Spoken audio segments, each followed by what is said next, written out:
ठीक है. So far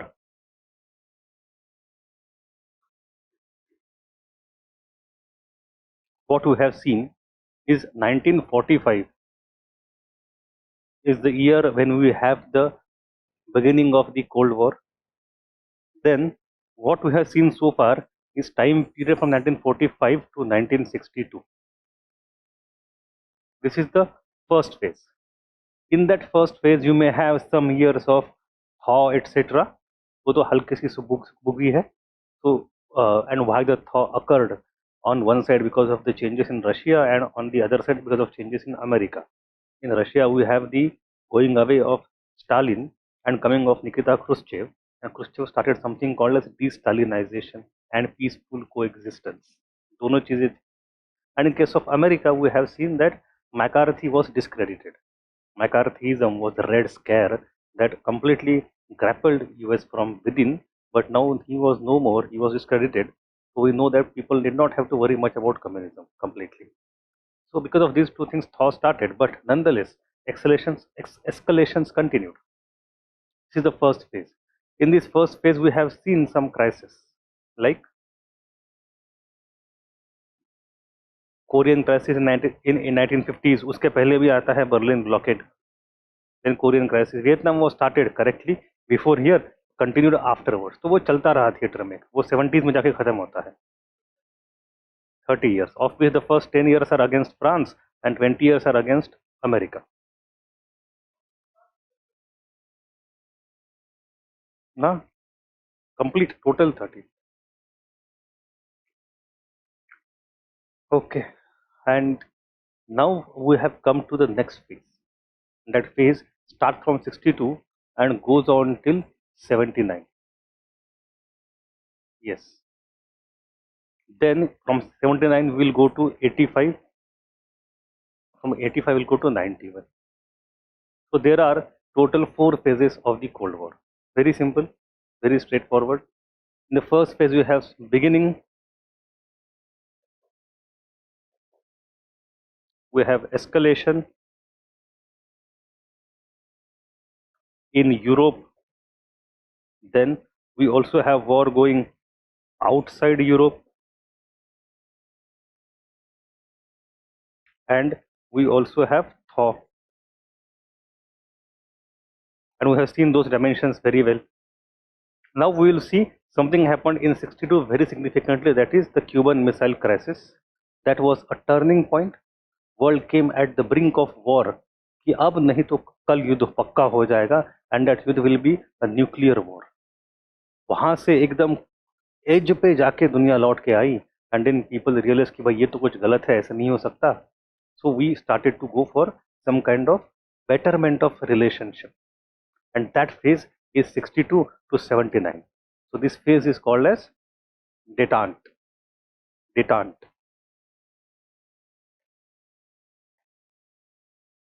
Detente. Thaw आप भूल गए परसों का लेक्चर. थॉ मतलब सुख सुख बुगी, वार्मिंग ऑफ द रिलेशनशिप. यहाँ से एस्केलेशन होता है, बट थोड़ी रिलेशनशिप बेहतर होती है, उसको थॉ बोलते हैं. ये देखो, you have the hand out of cold war part 1. In that there is a section. Part 1 में एक सेक्शन है थॉ करके. Give it to me.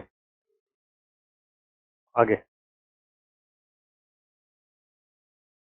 Revise नहीं किया ना.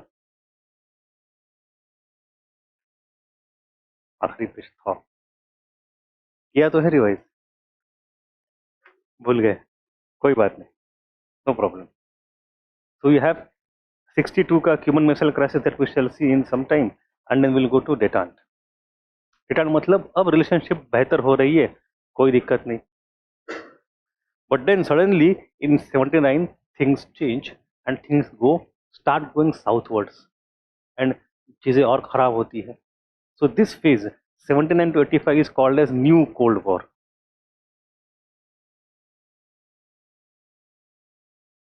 New Cold War. And then from 85 things starts changing कि भाई अब तो Cold War खत्म, and in 91 USSR is no more. So 85 to 91 phase is end of Cold War.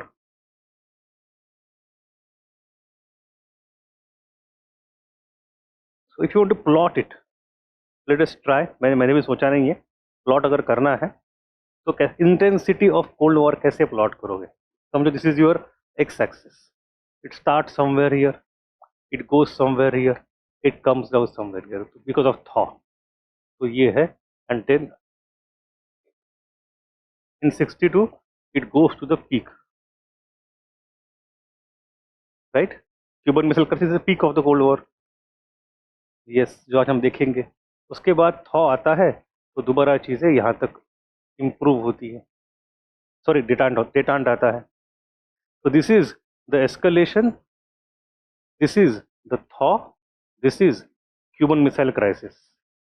Then you again go down because of detente, improvement in relationship. But suddenly things start going south, मतलब डूबने की बात कर रहा हूँ, लेकिन map में northwards होगा अभी यहाँ पे, इस तरह के मैप में। तो you have again new cold war and then the things end. So relationship दो बार इंप्रूव होती है, एक बार इन थॉ एंड एक बार इन डेटांट। causes of both of them are different, the consequences of both of them are overlapping, but specifics are different. तो ये आपका thaw है, which is a smaller detente, and this is the actual detente. Yes, ये Cuban missile 62 के ऊपर है ना exactly, ठीक है। So these are the major phases. Why this diagram is important? Not only to memorize things, but once I would request you, once our complete Cold War is done, then you should plot many events on this graph. क्यों? Because UPSC also had asked questions in the past, और questions ऐसे थे जिसमें वो बोलते थे कि events and phases, what have been the major phases in the Cold War? Explain. ऐसे simple straightforward questions आए हैं। Now those questions sometimes had come in 60 marker. अब 60 मार्कर में आप उसको लिखोगे तो आपके पास भाई 5-10 पन्ने हैं, ऐसे लिखो, but no more 60 marker is there, we have to write in 20 marks. so to condense that in 20 marks आपको ग्राफ बहुत यूज होगा, but only thing is that this graph right now is not completely useful because इसमें सारी चीजें plotted नहीं, but that is your exercise. After we finish the cold war, what are the major, जैसे Berlin blockade यहाँ पे है for example, right, NATO formation यहाँ पे है, यहाँ पे for example in 49 you have the atom bomb bye Russia. तो ये सारी मेजर चीज़ आपको खुद से प्लॉट करनी, जो हमने सारी किताब में नोट्स में लिखी हुई है वन बाय वन, ठीक है। So we have this kind of time line today. What we shall try to do, we shall, देखो सबसे इंपॉर्टेंट जो कोल्ड वॉर का पार्ट है ना, वो है beginning and the end. So in the beginning what are the causes, is real cause, is material cause ideological, power vacuum, going back to history, we have seen that, वहाँ पे analysis आता है, perspective, martial Truman, सब कुछ वहीं पे है, that is in the beginning. So the questions would be asked on that. And second and equally more important is the end part. यहाँ पे आता है decline of USSR. What are the reasons and factors of decline of USSR? UPSC has asked questions on that as well. Once you are very thorough with the beginning and end, then the third type of question is about the phases. Phases wala question is very simple. You have to just pick up some facts, draw some diagram, and just represent the facts. Dono. Okay. And then finally, you have certain questions which are about intermediate topics. That could be about certain specific phase or certain specific issue. A question can be on Korean War, on Vietnam War, on Cuban Missile Crisis when world come on the verge of the war. It could be on detente, what are the reasons of detente and why it did not sustain in long term, etc. So वो भी सारे देख लेंगे, ठीक है। Any doubts so far? Sudeep, Rutuja, Deepak, Vicky, Vaishnavi.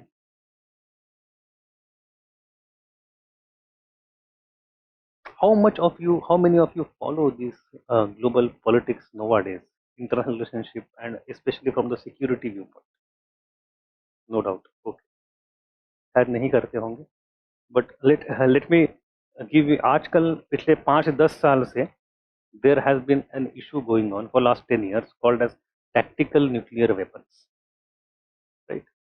Now थोड़ा सा मैं डाइवर्जन लूंगा because I want to use that diversion to come to our topic that will explain many things.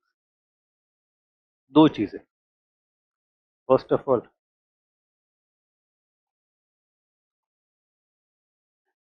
Tactical nukes, और दूसरा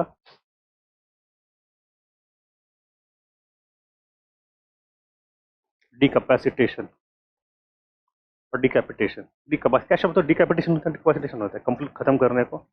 आई थिंक डिकैपिटेशन होता है या डिकैपेसिटेशन। डिकैपेसिटेशन,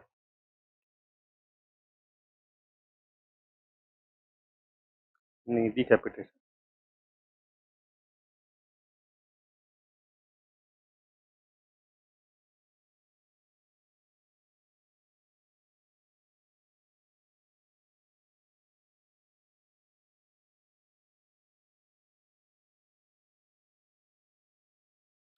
decapitation,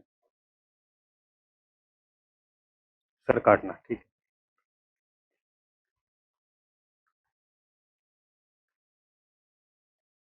देखो, थोड़ा सा will not go into, but this things are important to understand what is nuclear deterrence. Does it work? Does it work? You know what nuclear deterrence is? Completely mutually assured destruction. If you have that, it means it is deterrent. But does it work all the time? And if not, when it can go wrong? वो आपको समझ में आएगा. Then you can understand Cuban Missile Crisis.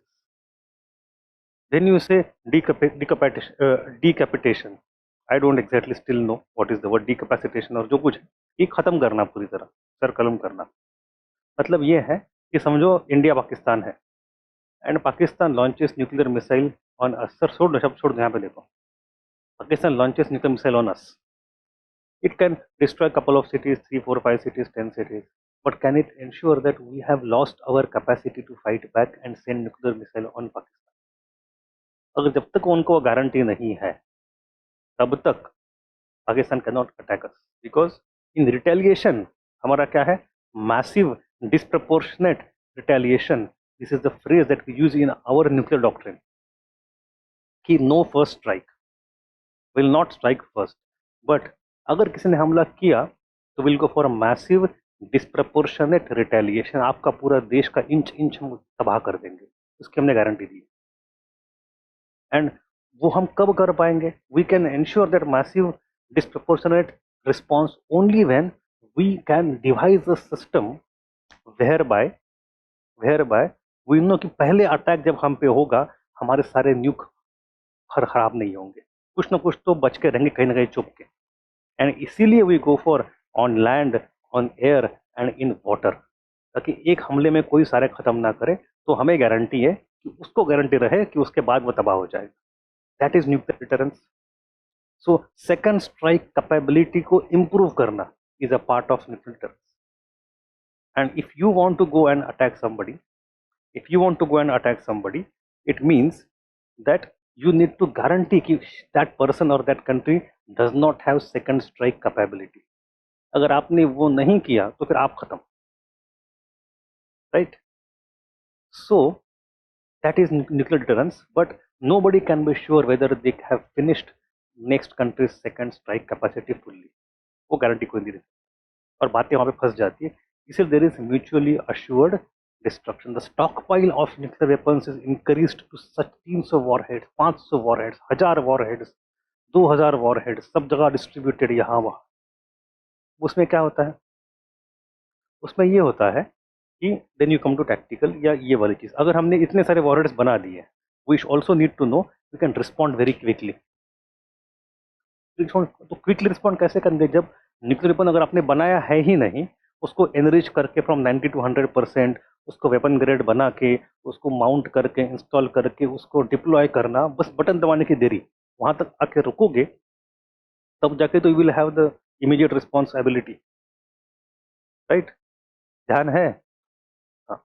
सो उसका मतलब you have to always be ready to attack. But once you go in to ready to attack वाला zone, then button दबाने वाला जो इंसान है, that decides everything. Not your parliament, not your president, not your prime minister, not your defense minister, not your army general also in many cases. क्या पता पहले उसको ही मार दिया जाए, है ना? तो somebody who is on the front at the bottom level who is about to push the button, उसका परसेप्शन, अगर चेन ऑफ कमांड कल खत्म हो जाए, how he is suppose to decide on what basis, उसका perception of threat, threat perception.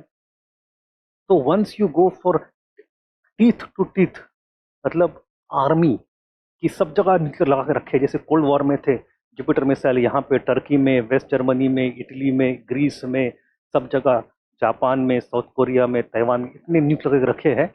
और सब जगह लोग, सिक्स फ्लीट है, seventh fleet of America, fourth fleet, सब जगह इतने रखे हैं आपने. तो किसी एक भी आदमी को गलत फहमी हो जाए, कोई भी एक आपाक हो बैठे, कोई भी एक गुस्सा हो जाए, बटन दबा दे, क्या करोगे?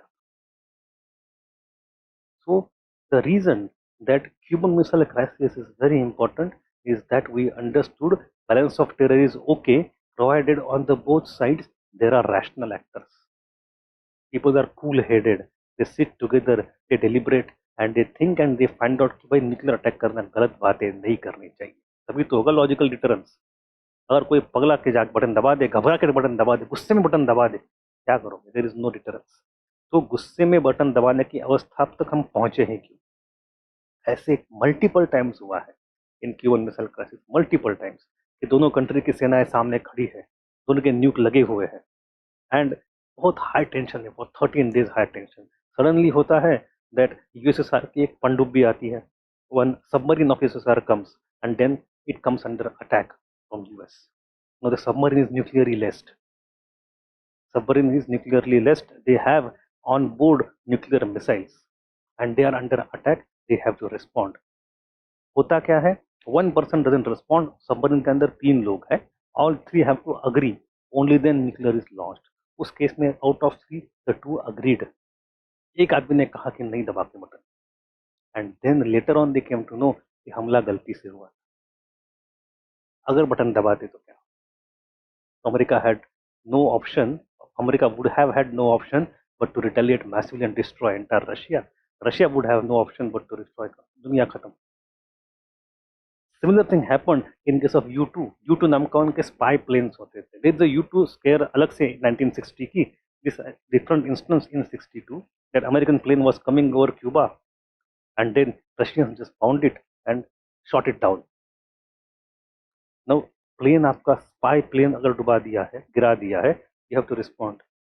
John F. Kennedy at that time, who was the president, he decided not to respond, despite American plane being taken down.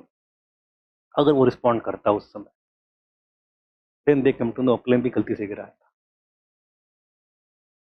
तो ये चीज, mistakes and errors, and then heated moment में response, these are the situations which must be avoided. वरना ये eyeball to eyeball situation में ये चीज़ें बहुत एस्केलेट हो जाती है आपके हाथ के बाहर. Even your prime minister doesn't want, defence minister doesn't want, फिर भी आप युद्ध पे चले जाओ. तो that was the problem that world realised कि deterrence is fine but deterrence can go wrong because of such kind of problem, and that was there in Cuban missile crisis. ठीक है, let us come to the Cuban missile. तो we have recently, for example, Joe Biden, I think a few months ago, said that this tactical nuclear, मुझे ये भी tactical nuclear बताना है. What is tactical nuke?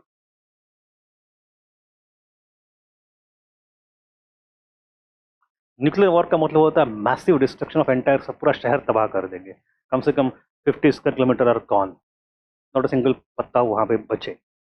But tactical न्यूक मतलब छोटे न्यूक, less yield, एकदम 5 kilometre में लगा देंगे. तो आपके युद्ध में as a defensive measure you use small nuclear maker to just attack the invading army. Tactical nuke, not strategic but only tactical. तो उसमें होता क्या है, उसमें द अदर कंट्री ने, India, just imagine this picture, Indian army invades Pakistan. Just imagine, Pakistan ने, rather than using nuclear weapon on New Delhi, it uses tactical nuke on Pakistani region, Pakistani area, but on Indian army.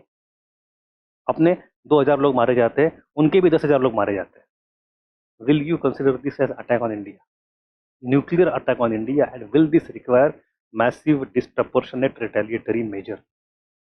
हमें नहीं पता, officially हम नहीं कहते, हाँ officially हम अभी भी कहते कि ये nuclear attack on Indian people है, इसको रिस्पॉन्ड किया जाएगा।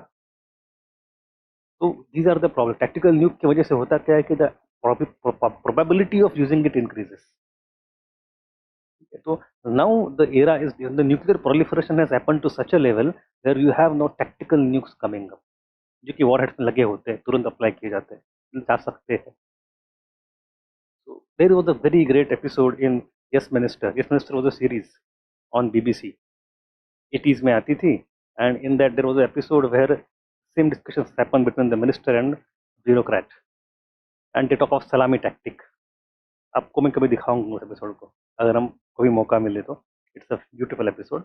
But anyway, Joe Biden has said that Putin's veiled threat of using tactical nukes in Ukraine has brought the world on the verge of nuclear war once more. तो ये वही बात हुई जो क्यूबन मिसाइल क्राइसिस में से 10 गुना serious में हुई थी। तो we have to talk about Cuban missile crisis from that perspective. But anyway, ये हो गई सारी हवाबाजी। अब आते हैं हिस्ट्री वाला topic. Concept was important, that is my point. So come to Cuba first. Now you know where Cuba is. It's in Caribbean, just off the coast of Florida, few kilometres in the ocean. ठीक है, Florida यहाँ पे है, and then you have Cuba over here. Now Cuba क्या था? Cuba was actually a Spanish colony. Originally in the 19th century, it was a Spanish colony, and the US captured it in the Spanish War, US-Spain War that happened in 1898. We had discussed it, that US and Spain went on war. We discussed that in neo-imperialism, and US conquered two regions. One is Cuba and other parts in Caribbean region, and secondly Philippines. And in that context, we had discussed how US kind of imperialism was different than European imperialism. याद है कुछ? याद है? American imperialism. आपको थोड़ा सा ध्यान देना है क्लास में आज, ठीक है? Remain attentive. So we discuss that US remain sympathiser of downtrodden and champion of liberty on one hand because it was the first country to get decolonized, but on the other hand it remained equally imperial by conquering all these regions. One of that was Cuba. So Cuba was under American influence, American sphere of influence for a long time, and Cuban government was always in 19th century and in the beginning of first half of 20th century, it was always pro-America. Will reconnaissance activity also lead to tactical nuclear attack? नहीं विकी, नहीं, ऐसे नहीं होता। They are two different things. ठीक है, if the reconnaissance plane is laced with tactical nukes तो अलग बात है, but ऐसे है नहीं। So come back to Cuba. Cuban government was therefore always pro-America for a long time, and because of that, American capitalists had invested lots of amount in Cuban industry, especially Cuban exports of agriculture. आपको पता है, in the midst of 20th century, Cuba was the largest exporter of sugar cane. India से आगे चला गया था इतना सा आइलैंड उस समय 50 साल पहले। But so it was all because of American investment in plantation, and America always kept a puppet government in Cuba. अब होता क्या है? You come to the causes. of guerrilla leader Fidel Castro captured the power in Cuba and started to resist American imperialism. We have Fidel Castro in the context of 1950s. 50s की बात है, he goes for a coup, he captures the power. उसके पहले एक जो था उसमें था Batista. Batista was very corrupt person. He was removed. He was ousted, and he got the power. तो कास्ट्रो को आप आज जैसे सोचते हो, अभी तो गुजर गए, वो मर गए, वैसे कास्ट्रो उस समय नहीं था। Castro at that time was not communist. He was not Marxist. He was just anti-American, anti-imperial person. ठीक है? That was the starting point. So when the coup happened, when he got the power, even at that time, he is not saying at all कि मैं communist हूँ.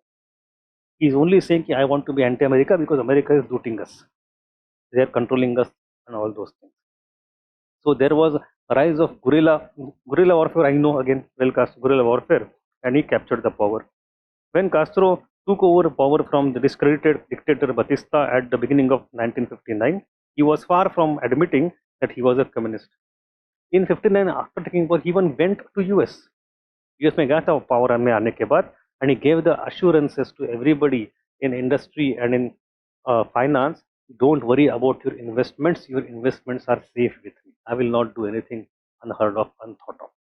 So that was the point. He said, I will not confiscate your money. I will not nationalize the things. However, he fiercely followed the anti-America policy in Cuba. He embarked on a policy of increasing his economic links with the Soviet Union and with the Soviet bloc in general. This put a severe strain on his relationship with United States. तो उसको बस अपना latitude increase करना है, freedom increase करना है, so he had to go with the other side to maximize his advantage. But America could not tolerate this sort of activism. American companies felt कि भाई ये तो कल जाके पूरा nationalize कर देगा, and if you nationalize industry, हमारे पैसे तो डूब गए. So America starts responding. So when USA tried to crush the government bossed up, when नहीं चाहिए, when थोड़ा गलत हो गया, when USA tried to crush the government in bossed up Bay of Pigs invasion. तो उस समय John F. Kennedy, JFK, is the president. He is a very young lad and he is a very handsome person. उस समय 50s is the decade in which you have the huge spread of TV. India में TV कब 1990s में spread हुए, US में उसके 40 साल पहले स्प्रेड हुए थे, 2 जनरेशन पहले. 50s में सब जगह टीवीज फैल गए थे. And therefore JFK's election was the first election on TV. जैसे टेडी रूजवेल्ट का election was the first election on radio, वैसे उसके 50 साल बाद JFK was the and he was very handsome, very photogenic, and his media people knew that ये photogenic person ही जीतेगा हमेशा. So he become extremely popular. He was relatively inexperienced, come from the family of Kennedys, great family anyway. तो ये मतलब एकदम खान ज़्यादा rice ज़्यादा किस्म का इंसान था. Also photogenic and very popular and charming personality and inexperienced. He is the one, some historians say, escalated Cold War to next level unnecessarily. Unnecessarily. One of the examples is this Bay of Pigs invasion. Bay of Pigs क्या है? वहाँ पे खाड़ी है, बे है, Bay of Pigs उसका नाम है. So when Batista was removed from the power, there were some sympathizers of Batista. There were some people who did not like Fidel Castro. They are called as counter-revolutionaries. If this is revolution, they are counter-revolutionaries. Some of them stayed in Havana, capital of Cuba.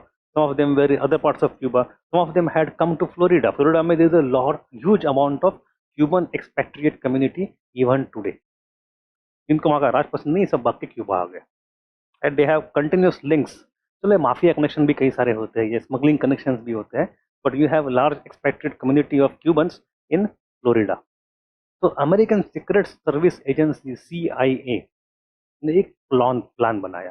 Late us take some of them, train them and invade Cuba physically with 1000-2000 लोग and capture the capital and remove this Castro and kill Castro. And it was sanctioned by very top JFK, but it was executed in a very illogical, untrained, unprofessional manner. Castro found about it. He just waited for them to come on this side of the ocean. आते ही सबको खत्म कर. America के पूरे दुनिया में नाचक की होगी कि ये America is a great democracy. How can it just invade other country with the help of some non state actors to capture the. ऐसे नहीं होता. You may do it behind the scene, you can't do it publicly. India ने अभी बात करी है, वो किसको मारने की कोशिश करी थी, वो पंजाबी आदमी को, सिख को, सिख फॉर जस्ट. ये चीज़ें दुनिया भर में every secret service does that all the time. I don't think India ने पहली बार कोशिश करी कि इंडिया ने पहले भी 10 लोगों को मारा होगा. ऐसे हर कंट्री ने मारा होता है, उनका काम ही होता है ये. But covertly, not overtly. Public में आए तो फिर नहीं चलता. So similarly Bay of Pigs was found out and it was also failed, because of which America lost prestige. So US-backed Cuban counter-revolutionaries attempted to overthrow Fidel Castro's regime in the country and establish a non-communist government friendly to US, but it was found and destroyed. So Castro now declared that he was now a Marxist. अच्छा, 2 bar now लिख लिया.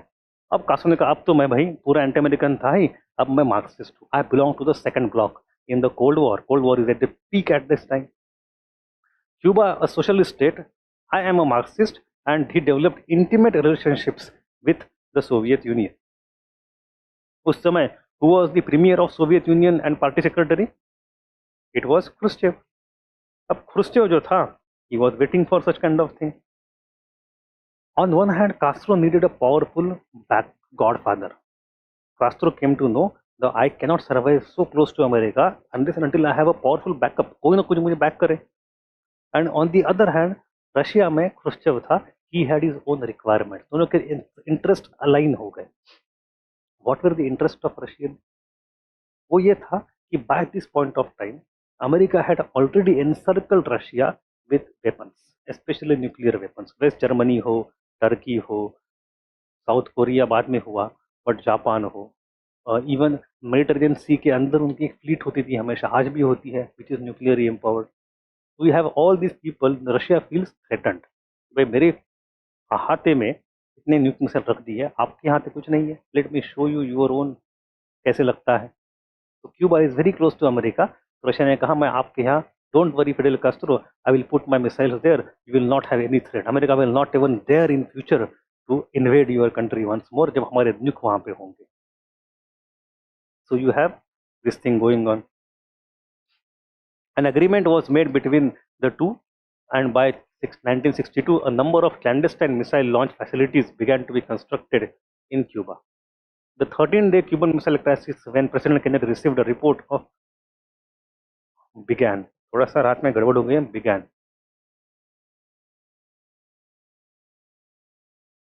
When President Kennedy received a report that Soviet missile sites had been identified on the island, उन्होंने missile रख दी है, बट अचानक से American spy plane took some photos and identified कि भाई यहाँ तो भाई मिसाइल्स रखे हुए हैं, मिसाइल फैसिलिटी बन रही है. And it was a secret. तो डीओडी को पता चला, DO department of defence, they told the president. And when that happened, then president came into action. Young president, he had three options in front of him. First was that do nothing because it is not in public domain, yet शांत बैठो, क्या ही करना है, जब होगा तब देखा जाएगा. But he was not actor. The second option was that invade Cuba with full might, army and navy, and take it down. That was recommended by most of the military strategists. इसको करते, but उसने वो भी नहीं किया, इतना भी aggression नहीं चाहिए. The middle path was that go and encircle Cuba with your navy, kind of blockade, and then pressurize USSR to take it out. उसने वो रास्ता इख्तियार किया. अब he was advised by the very famous Robert McNamara. McNamara is like kind of father of modern American military industrial complex. So McNamara was his advisor. McNamara ने advice किया, उसने मान लिया. But anyway, later on McNamara was found to be extremely corrupt. वो आगे वाली बात है, and that is domestic US politics, हमें इसमें नहीं जाना है. But on McNamara's advice, JFK decided that he will not invade Cuba, but will just try to build pressure and he will not allow USSR from building it further. So, in spite of pressure from the military advisors to launch airstrikes against the missile bases in Cuba, Kennedy began encircling of Cuba to keep out 25 Russian ships which were bringing missiles to Cuba, further missiles to Cuba. It was called naval quarantine. Now, today we all know what is the meaning of quarantine because of COVID. It was called naval quarantine. He did not purposefully use the word blockade. उसने कहा ये word blockade मैं use नहीं करूँगा, I'll use the word quarantine. Because blockade is generally done when there is a war. He said there is no war. We are not at war. So there is no military blockade. There is no naval blockade. It is just a quarantine.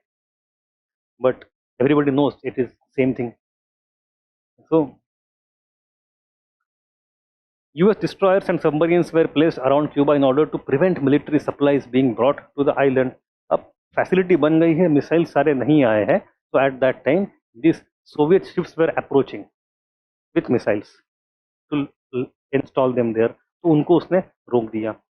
Further, Kennedy demanded that dismantling of the missile sites and removal of those missiles already in Cuba. तो उसने कहा एक तो मैं आपको नई ship में आने नहीं दूंगा और जो लगाया हुआ है उसको पहले हटाओ. And he put huge pressure. It is all happening in public domain. However, USSR initiated installing more such missiles, so there appeared to be a situation of direct confrontation. दोनों के countries face to face, दोनों की navy face to face, दोनों के ships face to face. अब कैसे होगा? And none of them is budging. तो you have situation reaching a stalemate. अब उसमें क्रुश्चेव और एक अच्छी बात थी पूरे क्राइसिस में, Khrushchev and JFK used to talk to each other over letters. हम खत लिखते थे, एक दिन में खत यहाँ से वहाँ पहुँच जाता था। तो they did not speak on phone. तो we have all those documents available today. ये खतों में उन्होंने आपस में क्या कैसे निगोशिएट किया है। लेटर्स आर देयर, लेटर यहाँ से लेटर, तो through letter we come to know what was actually happening at the high level of diplomacy. So Khrushchev gave two kind of arguments to defend his stance that why should there be nuclear missiles. The first argument was that Cuba के defence के लिए है भाई, it's defensive in character, it's not offensive, because आप ही ने तो बे of pigs किया था। So Bay of Pigs is invasion of sovereignty of neighboring country. That country feels threatened, they need support and they need defense. So it is only for the cause कि future में US should not invade Cuba, उसके लिए रखा है। आपके ऊपर attack करने का हमारा कोई मानस नहीं है। And second thing Khrushchev said that देखो भाई, you have encircled us in our आंगन में। अब देखो आपको क्या लगता है, you should feel our pain also. If आपके बगल में न्यूक्लियर मिसाइल हो and in the range of that nuclear missile every major US city is there, not only Georgia etcetera जो साउथ ईस्ट में है, but also eastern coastal cities, even Chicago was in its domain in circle. So all of the people in US उस समय came under threat. There was a massive public panic. पहली बार US को पता चला दुनिया को क्या फील होता है। ठीक है, there were that kind of bomb shelters built everywhere. हजारों लाखों की तादाद में गांव गांव में शहर शहर में bomb shelters privately and publicly built किए गए। सायरन बजते थे, हम देखते पूरा सीरीज में कि बम आ रहा है, चलो भागो कहीं शेल्टर में जाओ, उसकी प्रैक्टिस होती थी। In each shelter they use to keep 1 month of food and 1 month of water supply, लेकिन न्यू अटैक हो तो कम से कम 2-3 महीना बाहर नहीं आ पाएंगे, खाना पीना तो मिलता रहे अंदर। So all this, and they routinely massive public popular level पे there was panic going on, and that put pressure on US also to solve this issue on president. तो क्रुश्चेव ने कहा भाई आप हमारे इलाके से निकालो, हम आप कैसे निकाल लेते हैं, क्या दिक्कत है, you remove from Turkey, I remove from Cuba, let us do barter. तो उस केस में क्या हुआ, दोनों सुन नहीं रहे, सिचुएशन रीच्ड स्टेलमेट। अब स्टेलमेट में there are two important words here, one is MAD, other is brinkmanship. Due to MAD, you know what MAD is? Mutually assured destruction. Leaders of the two superpowers maintained contact by means of letters and telephone messages, but mostly letters. Neither wanted the world to be plunged into war. War चाहिए, wars नहीं. Both were under a lot of pressure, but none of them was coming. को पता है कि भाई वाट लग जाएगी. Both of them were up to some extent rational people, no doubt. Yet they decided to go for brinkmanship. मतलब brinkmanship का मतलब क्या होता है, एस्केलेशन टुवर्ड्स द एज। जैसे ही मैं कॉफी पी रहा हूँ, ये कॉफी का जो एज है, इसमें अगर कॉफी और डालते जाऊं तो एज तक आएगा, फिर ओवरफ्लो हो जाएगा। वो edge is called edge brink, up to the brink, going to the point जहाँ पे अगला पॉइंट ऐसा कि भाई अब खत्म हो गया, बट अगला पॉइंट किसको पता ही नहीं कौन सा है। तो सामने वाला पहले झुकेगा कि आप पहले झुकोगे, इसके बारे में मैं तो पहले नहीं झुकूंगा, but escalation till the point next party budges first and not you, that is called as brinkmanship, and that was the doctrine of JFK. इनके सामने पहले हम नहीं झुकेंगे, पहले आप झुको। And actually brinkmanship leads to the escalation and not this. इससे आप आग बढ़ती जाती है, कम थोड़ी होती है, इंटेंसिटी बढ़ते जाएगी। In the next few days the number of merchant ships carrying Soviet missiles approached the ring of the United states warships. The world held its breath and waited for what appeared to be an inevitable US-Soviet clash, which might lead in a matter of hours to an all-out thermonuclear war. Even the UN Secretary Yu Thant at the time said, "रुको भैया, ऐसे मत करो, शांत हो जाओ." But things were getting. It was an eyeball to eyeball situation. आपने देखा को वो होता है कि DEFCON 1, DEFCON 2, DEFCON 3. तो it was like highest level of red alert. इसके बाद युद्ध शुरू होने वाला है। एंड इट वॉज एक्सपेक्टेड कि अब वॉर तो होना ही होना है। तो एंड इसमें not only that JF Kennedy and Khrushchev, but the entire world was held hostage. पूरी दुनिया खत्म हो सकती थी इसमें अगर सच में कोई बटन दबाया। और वो इंस्टेंसेस हुए, एक बार नहीं 2-3 बार हुए। I told you that U2 plane was shot down, Kennedy decided not to respond. सब अभी हो रहा है। And then submarine was attacked, and then because of only one person, उसका नाम भी हिस्ट्री में लिखा होगा, some Alexander something. That person decided that I will not push the button. The world got saved. मतलब so everybody is like under intense pressure कि कोई गलती करे और युद्ध हो जाए और युद्ध with nuclear भी होगा. So then ultimately it led to de-escalation. President Kennedy at the same time was making his firm military response to the situation, was however seeking means to leave an open loophole in order to make it as easy as possible for Khrushchev to climb down. ये युद्ध में हमेशा होता है. Whenever a politician, a diplomat, a strategist will not enter into war or will not enter into situation जब तक उसके मन में ये गणित नहीं है, how do I let other person come out of it with honorable exit, and secondly how do I have honorable exit. जब तक आप ये नहीं करते हो ना, तब तक आप you are not a good diplomat. दोनों के लिए, उसके लिए भी रास्ता छोड़ो एक निकलना का, ताकि वो निकल पाए अच्छे से और या फिर हम भी निकल पाए अच्छे से. तो केनेडी ने क्या किया, केनेडी ने रास्ता रखा for USSR to climb down. So while ships were stopped and searched, those which had no missiles were allowed to enter the Cuban waters. मतलब ये क्वारंटाइन है, ब्लॉकेड नहीं.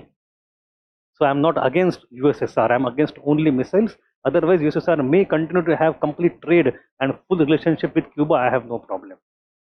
तो सामने वाले का अपमान करके आपने उसको ये नहीं किया, ज़्यादा खींच नहीं पहुंचाए. On the other hand, the first sign of de-escalation actually came from Khrushchev. Khrushchev was the one who first budged. In a letter he said, stating that he would be willing to stop military shipments and withdraw his forces from Cuba if the US agreed to not invade or support any invasion of its neighbor. Khrushchev ordered Russian ships carrying additional missiles to turn back, and he also promised to remove the missiles and dismantle the launching sites from Cuba. उसने कहा आप मुझे बस guarantee दे दो चीज़ों की, एक तो आप क्यूबा पे दोबारा हमला नहीं करोगे, and secondly try to take down some missiles from Turkey, जो हम पे निशाना रख के बैठी है. तो उसमें केनेडी ने कहा कि I would have but I could not. The reason is I will try, I feel your pain, but the missiles deploy in Turkey are not my alone, they are the missiles of entire NATO. NATO में मैं अकेला नहीं, Germany भी है, West Germany, France है, England है. So it is a collective decision. I can not do it alone, but I will try. In return, Kennedy promised that USA would not invade Cuba again and undertook to disarm the Jupiter missiles in Turkey. So it was a kind of situation that had developed to the last level, but it did not happen. Was brinkmanship possible due to assurance of MAD? So the brinkmanship is a general word, but in this context you are right. Even when there is no MAD, brinkmanship can still be there, but in this context you are right. Okay. Now significance. The Cuban Missile Crisis had only lasted for a few days, exactly 13 days. There is a movie in Hollywood called 13 Days, exactly on day-to-day occurrences of Cuban Missile. अब देखना उसको, movie बड़ी बढ़िया movie है. You get to feel that entire drama. 13 days, few days, but it was extremely tense and it had important results. Both sides could claim to have gained something. The danger of nuclear war compelled both the superpowers to think over detente. कि भाई ये तो हो सकता है बहुत danger हो जाएगा. At any moment, due to any accident, it might glow into major nuclear war. So यहाँ से अगर ये eruption से बचना है तो कुछ सुलह करो. So that awareness of the possible destruction brought the de-escalation in missile crisis, and overall willingness to improve the relationship increased after Cuban Missile Crisis. So there was easing of tension, उसको बोलते हैं detente. How do we know that? For example, there is hotline agreement, Washington Moscow hotline, direct phone call between the two presidents. You don't have to go through diplomats. हमेशा देखना, जो कोई leader अधिक aggressive होता है या अधिक assertive या अधिक forthcoming होता है ना, that leader, that president or prime minister always feels that foreign office बहुत दिक्कत करता है. Even everywhere, even in India today, आज क्या चल रहा है? You look at the responses that came out of PMO and responses that came out of foreign ministry. दोनों में they are not on same page with respect to Israel-Hamas issue. Not on same page. Foreign policy, foreign ministry जो होती है वो थोड़ा traditional चलती है. हमारी परंपरा ये रही है, हमारे स्टांस ये रहे हैं. इतने complications on the one hand, on the other hand, हम वो सब फॉरेन मिनिस्ट्री करती है. So they are generally conservative in approach, they don't shift their stance very easily. But the politician who comes in the office, he is very impatient. वो लगता है कि अगर कुछ तरकीब ये चेंज करे वो चेंज करे, एंड हमेशा there is tussle going on. It's a good tussle, it's not a bad thing. ये टेंशन के थ्रू ही तो काम होता है.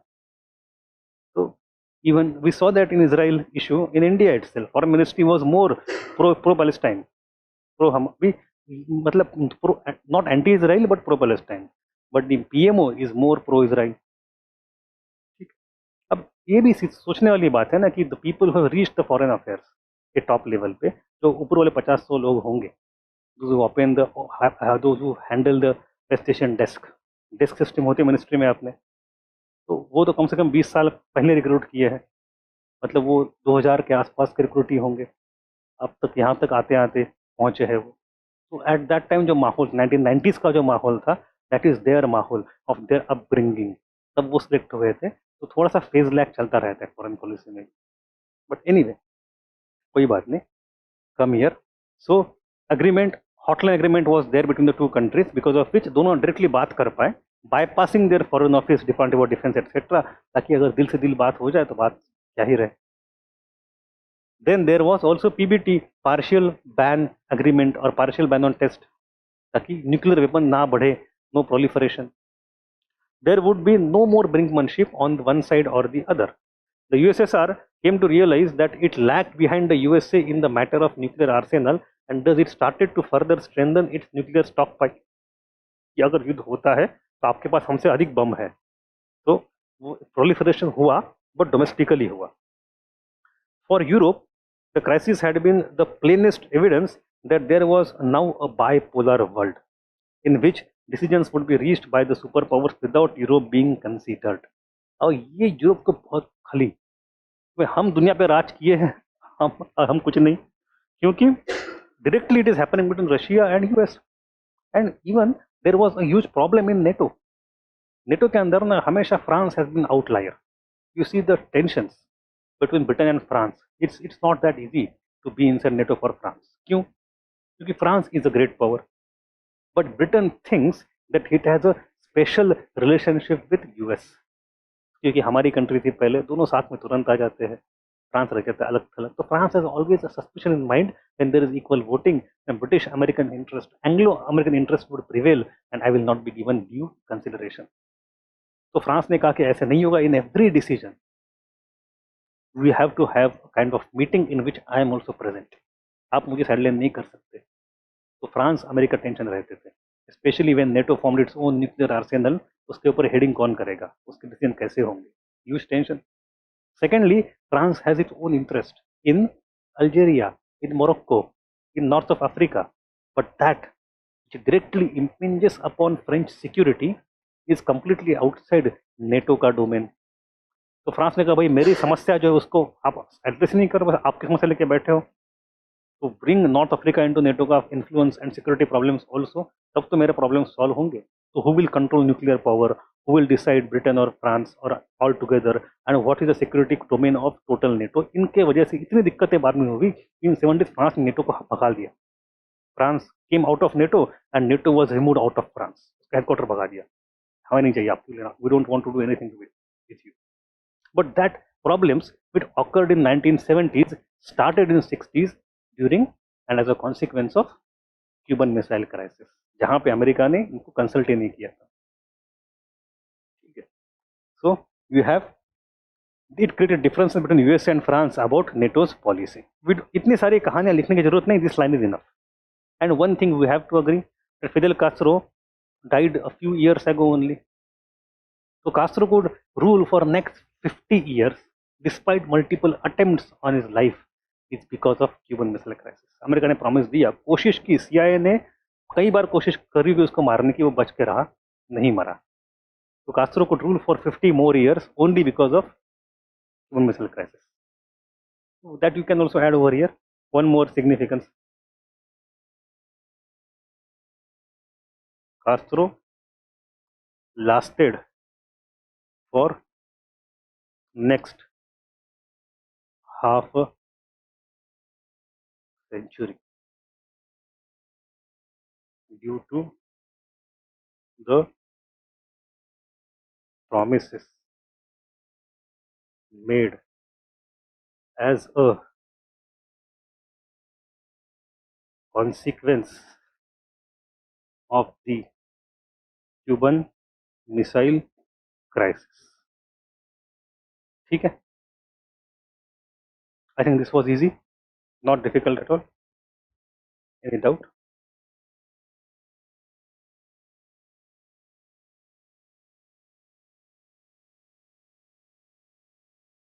वर्ल्ड हिस्ट्री में बात मतलब I have stop giving you movies के रेफरेंसेस ना, वरना वही करते रहोगे. World history would give you lots of examples of movies. बहुत सिनेमा बने हैं, बहुत अच्छे अच्छे सिनेमा बने हैं. Yes, you should watch that movie. Is great movie. Group, अरे वो तो it's not that I have thought about it before and ऐसे बातें करते करते कोई मूवी याद आ जाता है ना, तो ठीक है.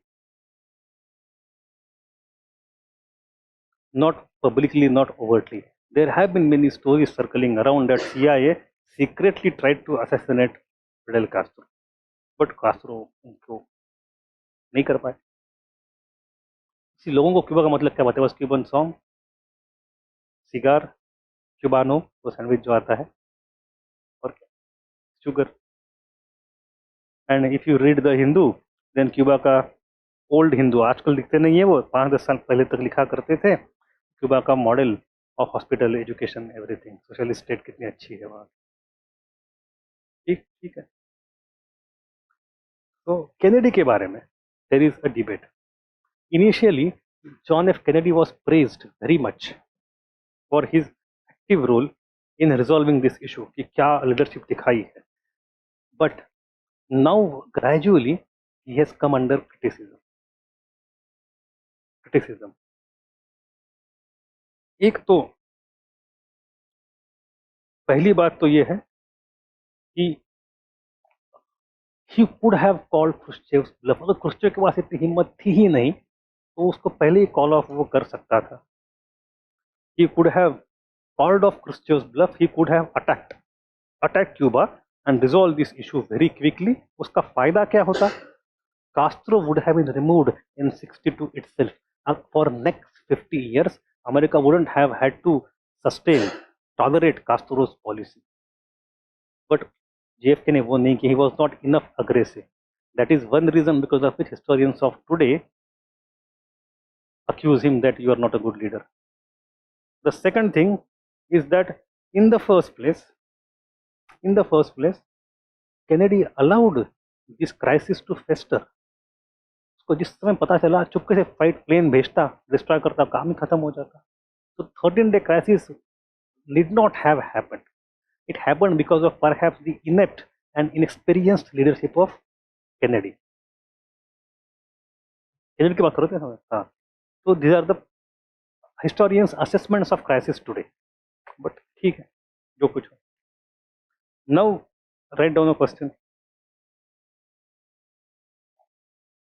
Did the Cold War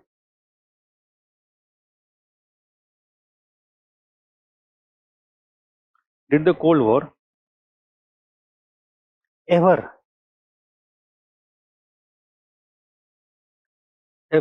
come close to become a real war? Did the Cold War ever come close to become a real war? Discuss. How do you approach? The basic funda है. देखो, whenever you start the question, you have to first understand what is the premise of the question and explain the premise. If you do that, your intro is perfect. क्या premise क्या होगा? Did the Cold War ever come close to become a real war? मतलब Cold War was expected to not be a real war, right? ये premise है. तो किसने expect किया था और क्यों किया था भाई? So people initially thought that it was a war of nerves, war of diplomats, war of academics. It's a psychological warfare than the real warfare. But it did not remain so all the time. There were certain instances, and the most famous one is Cuban Missile Crisis, and it came very close to becoming a real war. ये आपका main answer है. ये line of thought. अब इसी question को अगर हम कहेंगे एनालाइज, क्रिटिकली एनालाइज और एग्जामिन, तो उसमें एक नीचे एडिशनल लाइन जोड़ देंगे, may be the real war, direct war, did not happen between the two powers, two superpowers, US and USSR. But for rest of the world, in Asia, in Africa, in other regions, through the proxy wars, through tribal wars, through religious wars, through wars of invasions, कैसे उनके लिए जो real था यार, they really suffered, they really died. For rest of the world, especially emerging third world countries, it was always a real war.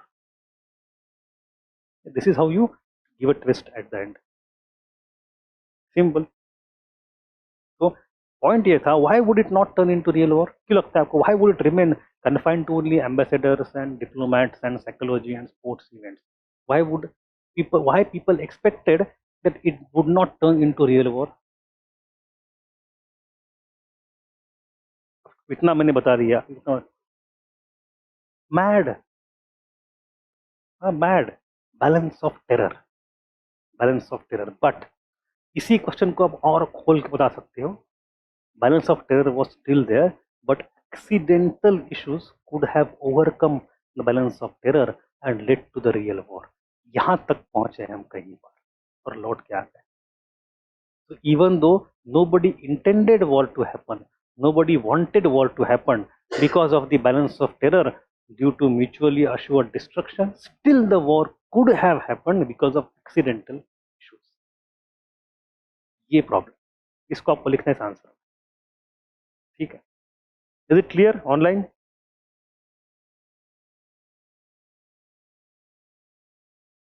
Okay, simple. Let us move on. Now after 62 we come to the second phase. So we have finished this 62, now come to second phase, that is the phase of detente. Detente.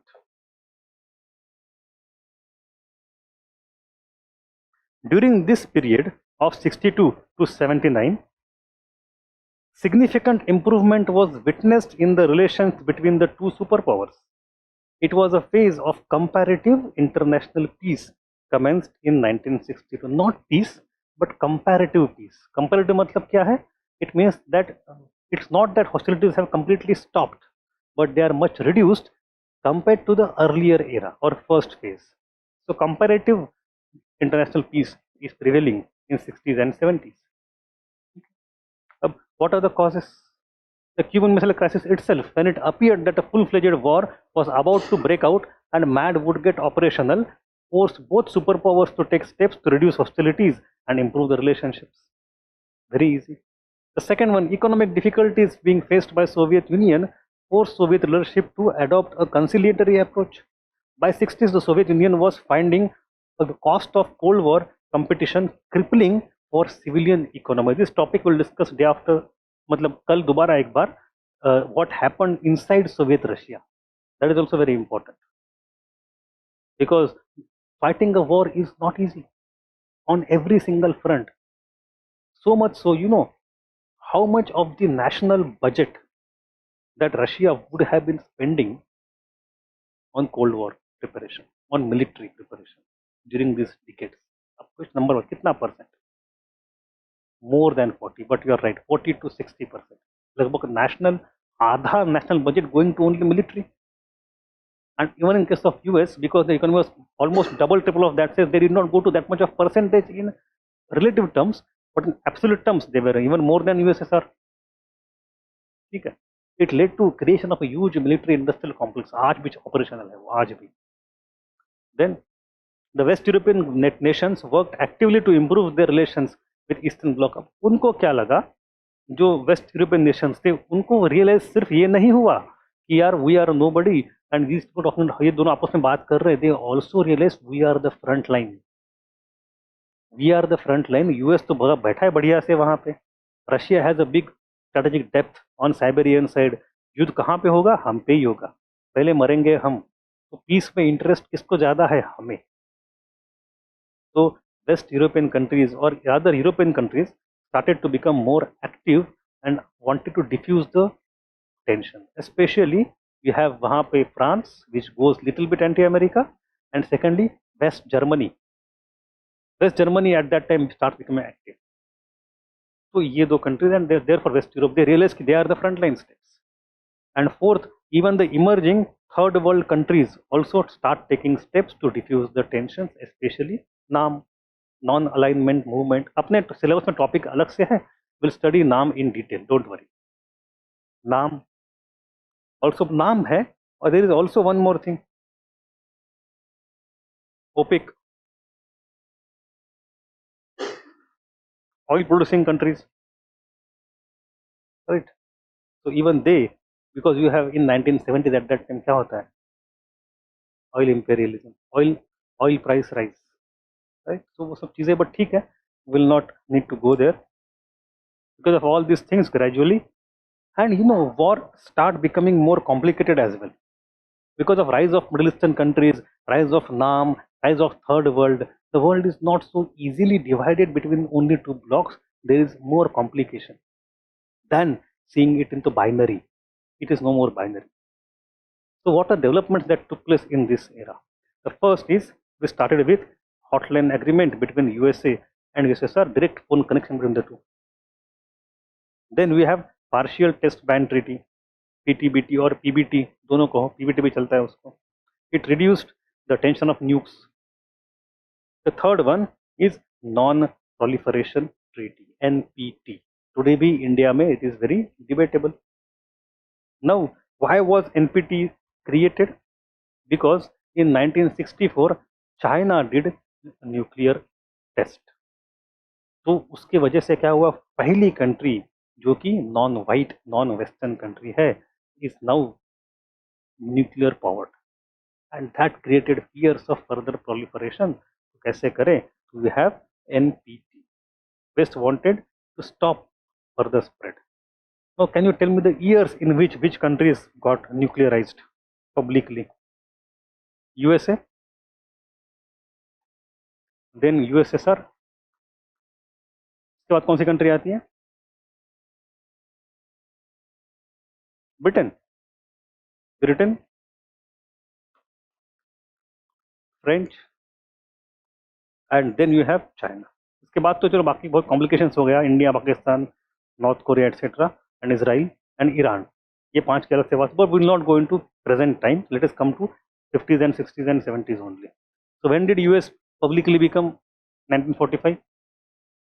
USSR 1949, correct. Britain, मैं भी भूल जाता हूँ कभी कभी, 53. France 1960 and China 1963-64. तो उसके बाद तुरंत आता है एनपीटी. एनपीटी में क्या होता है? India, did India become part of NPT? Why? So do we support proliferation of missiles?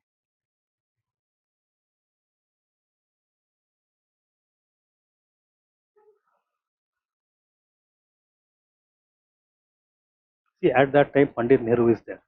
Nehru was always pro disarmament. We have taken lots of steps in move towards disarmament at global level, at UN level. उसकी अलग से history है, लेकिन peace efforts की. But यहाँ पे समझने वाली बात इतनी है, when India saw itself as leader of disarmament, India said कि भाई NPT is unethical. Why it is unethical? Because of two things. The first thing is that it is a classic European style discriminatory unit, whereby entity, whereby those people who have it, those who don't have cannot have it. ऐसे कैसे होगा भाई? Secondly, the countries which already have it, there is no limit on their stockpiling or increase in the stockpile. So horizontal proliferation is outlawed, but vertical proliferation is still allowed. ये क्या बात हुई? If you want to ban हमारा भी, तो आपका भी ban करो, खुद का भी है जितना है, बात खत्म, यहाँ से आगे नहीं बनेगा. वो तो करने को तैयार नहीं थे वो लोग. सो इंडिया का स्टांस क्लियर था, if you want to ban horizontal proliferation, also ban at the same time vertical proliferation. तभी हम उसमें आएंगे, वरना नहीं आएंगे. we cannot accept rape motherly treatment. We are great power. And secondly, we knew that nukes are important. We already had in the era of Pandit Nehru only, for peaceful purpose only, we already had started to go for nuclear technology. We decided at that time not to go for test. तो हमने 60s में कभी test नहीं किया जो China ने किया था, हमने नहीं किया.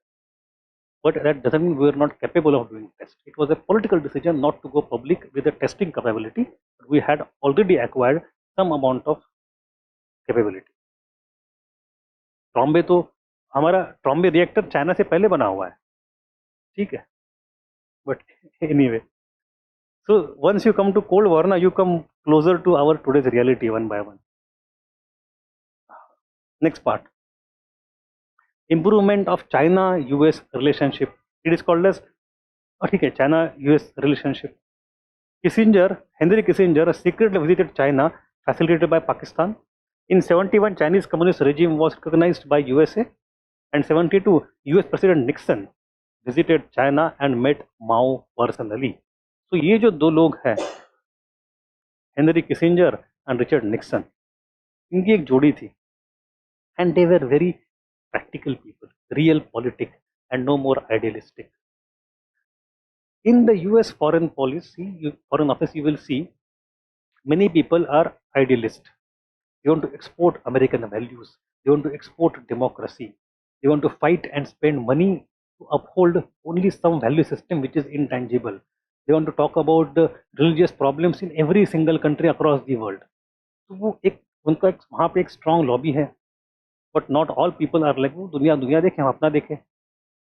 So उसमें these people are realists. They did not want to fight Cold War for the sake of it कि we are defending some ideology. These are very vague things for them. Practical क्या चीज़ें बताओ. तो practical चीज़ simple ये थी कि America was also finding this thing difficult. Cold War, it is not easy to go on.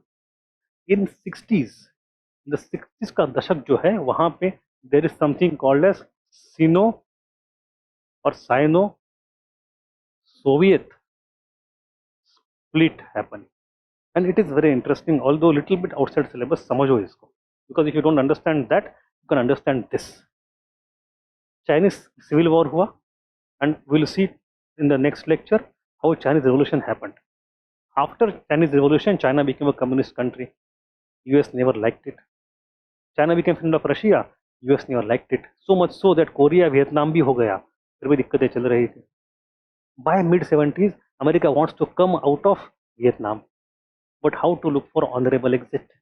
It was possible only when Russia and China are on your side. So उनको एक motive मिल गया हमें US के side से. But the problem was that China or Russia together makes a very strong couple which is communist. But इस couple में दरारें आना already शुरू हो गया था. In 60s itself, China Russia started fighting. There were discrepancies in their ideas of the world. वो शुरुआत कहाँ से होती है? वो शुरुआत होती है with the arrival of Khrushchev. We saw in 50s there was Khrushchev.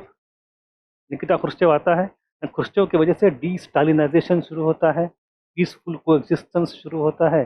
Khrushchev wants to reduce the tension. Thaw बनता है उसकी वजह से. But exactly the things which made Khrushchev a darling of the West are those things which made Russia the unpleasant friend of China. उस माओ ने कहा क्या बतिया रहे हो? Mao did not like Khrushchev's stance of de-Stalinization. Mao liked Stalin. Mao and Stalin are quite similar in certain way, in ideological level. So this idea of de-Stalinization, giving freedom of speech to people, was something Mao disliked. So Mao ne kaha, you are now not going correctly. You are going against the very core of Leninism. And secondly, there was also the issue of peaceful coexistence, that you can have your own system in your country, we'll have in our own country. So no more world revolution. That is what Khrushchev said. Mao did not like that either. So because of that, there was ideological divergence between China and Russia. China ने proclaim क्या किया कि असली inheritor of Marxism तो अब हम हैं. Russia तो कहाँ Marxist रह गया. So this is at the level of ideology. At the level of real politics also, there were border skirmishes going on. Who will have, क्योंकि दोनों के कई सारे कंट्री आसपास कॉमन मिलते हैं. अफगानिस्तान उस समय, because Central Asia was part of Russia. So Afghanistan, Mongolia, North Korea etcetera countries which are in between China and Russia, इसका इन्फ्लुएंस रहेगा. तो देर वर बॉर्डर 1950s के एंड में वहां पे बॉर्डर वॉर भी हुआ था दोनों में, छोटा सा, जैसे इंडिया के साथ हुआ तो वहां भी हुआ था. So you have on the ground and at the level of ideology some kind of differences happening between the two countries. और वो डिफरेंसेस का फायदा उठाया अब अमेरिका ने. कहा मैं एक को मेरा दोस्त बना लूं, but America doesn't recognize China, it recognize only Taiwan at that time in 70s. तो who is the middleman? Pakistan. Pakistan को दोस्ती करनी है. तो anyway, so this thing happened. उसके बाद जब जिमी कार्टर आता है, after Nixon, when Carter comes, he is again very much idealist. तो अगेन वो फंडिंग शुरू होता है फॉर आइडियलिस्टिकल प्रोजेक्ट्स, वो अलग, ठीक है. Then you have Nixon Brezhnev talks. Brezhnev was the head of USSR. Now Khrushchev is gone and Brezhnev has come. Brezhnev and Kosygin etc. उस समय तीन लोग थे. So talks led to signing of SALT I. Strategic arms, it should be limited, not reduction. वो start होगा, it should be limitation.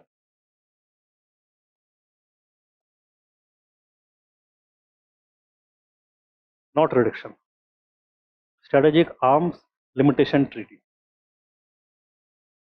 So what happened? Nixon secretly went to China, met Mao, had many photos clicked, and then while coming back to US, he did not come back to US directly. He took a stopover in Moscow. And in Moscow, there was Brezhnev. Brezhnev and Nixon की बात हुई, उन्होंने कहा भाई आप अपने हथियार कम करो, हम अपने हथियार कम करते हैं. So there were two treaties at that time being discussed, SALT one and ABM also, anti ballistic missile treaty.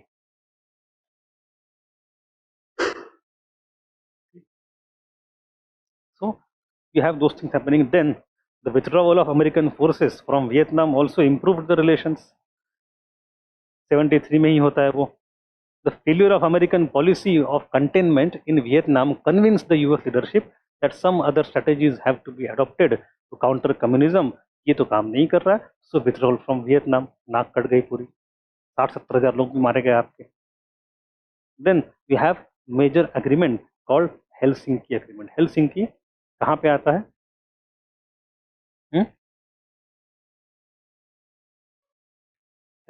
Helsinki is the capital of which country?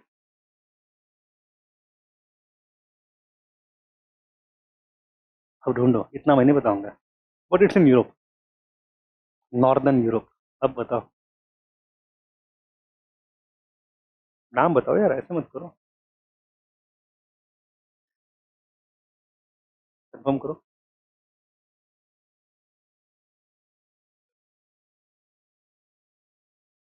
क्या शायद या कंफर्म? कंफर्म है कि शायद हो? देखो, come here. So Helsinki Agreement happened in 75. This is about Europe.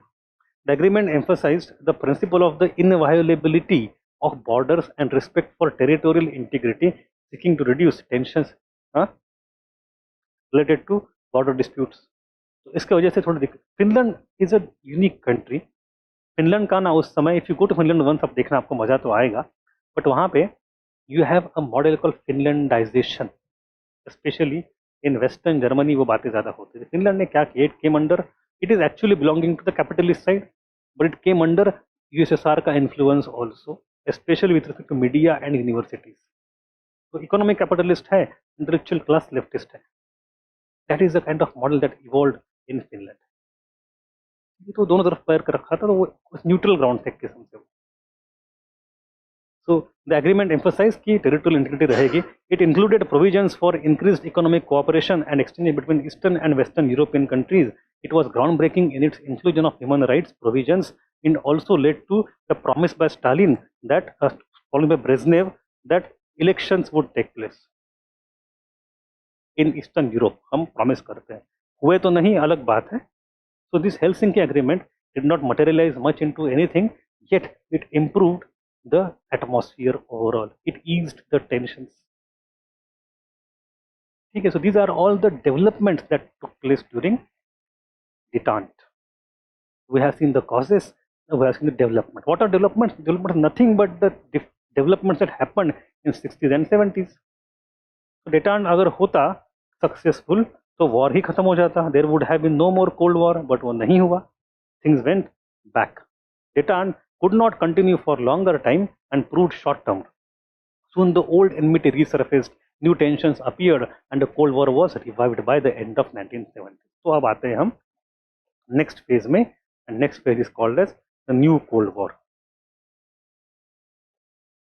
So you have now this phase, new Cold War. The tensions are rising again. What happened exactly?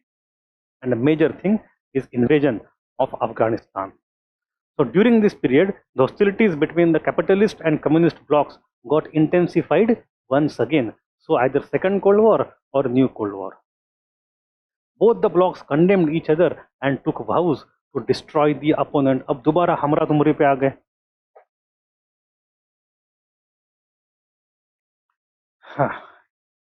In this era, the major leaders on the western side are the conservative politicians. In America, you have Ronald Reagan. Ronald Reagan was a typical Republican Christian right-wing conservative person, a Texan type.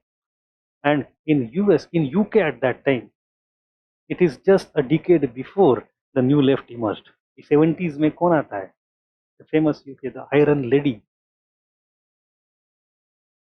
Who is the Iron Lady? कोई देखिए online बताता है मुझे. I want to know how much do you. अरे Google करके तो मैं बताऊं यार, वो बात नहीं है. Who is the only, till that in 1780s, the only female prime minister England ever had?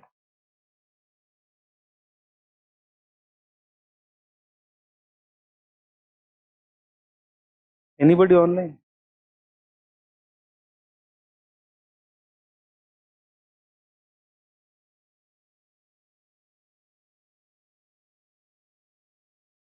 No comment. People don't recall. Margaret Thatcher. Thatcher by. ठीक है. Have you seen the movie Iron Lady? अरे you should watch.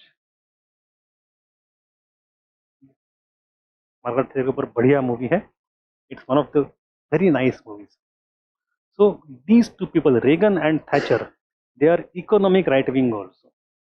So जो socialist model आया था उसके खिलाफ इन्होंने दोबारा आवाज शुरू कर दी. They were kind of anti-Keynesian.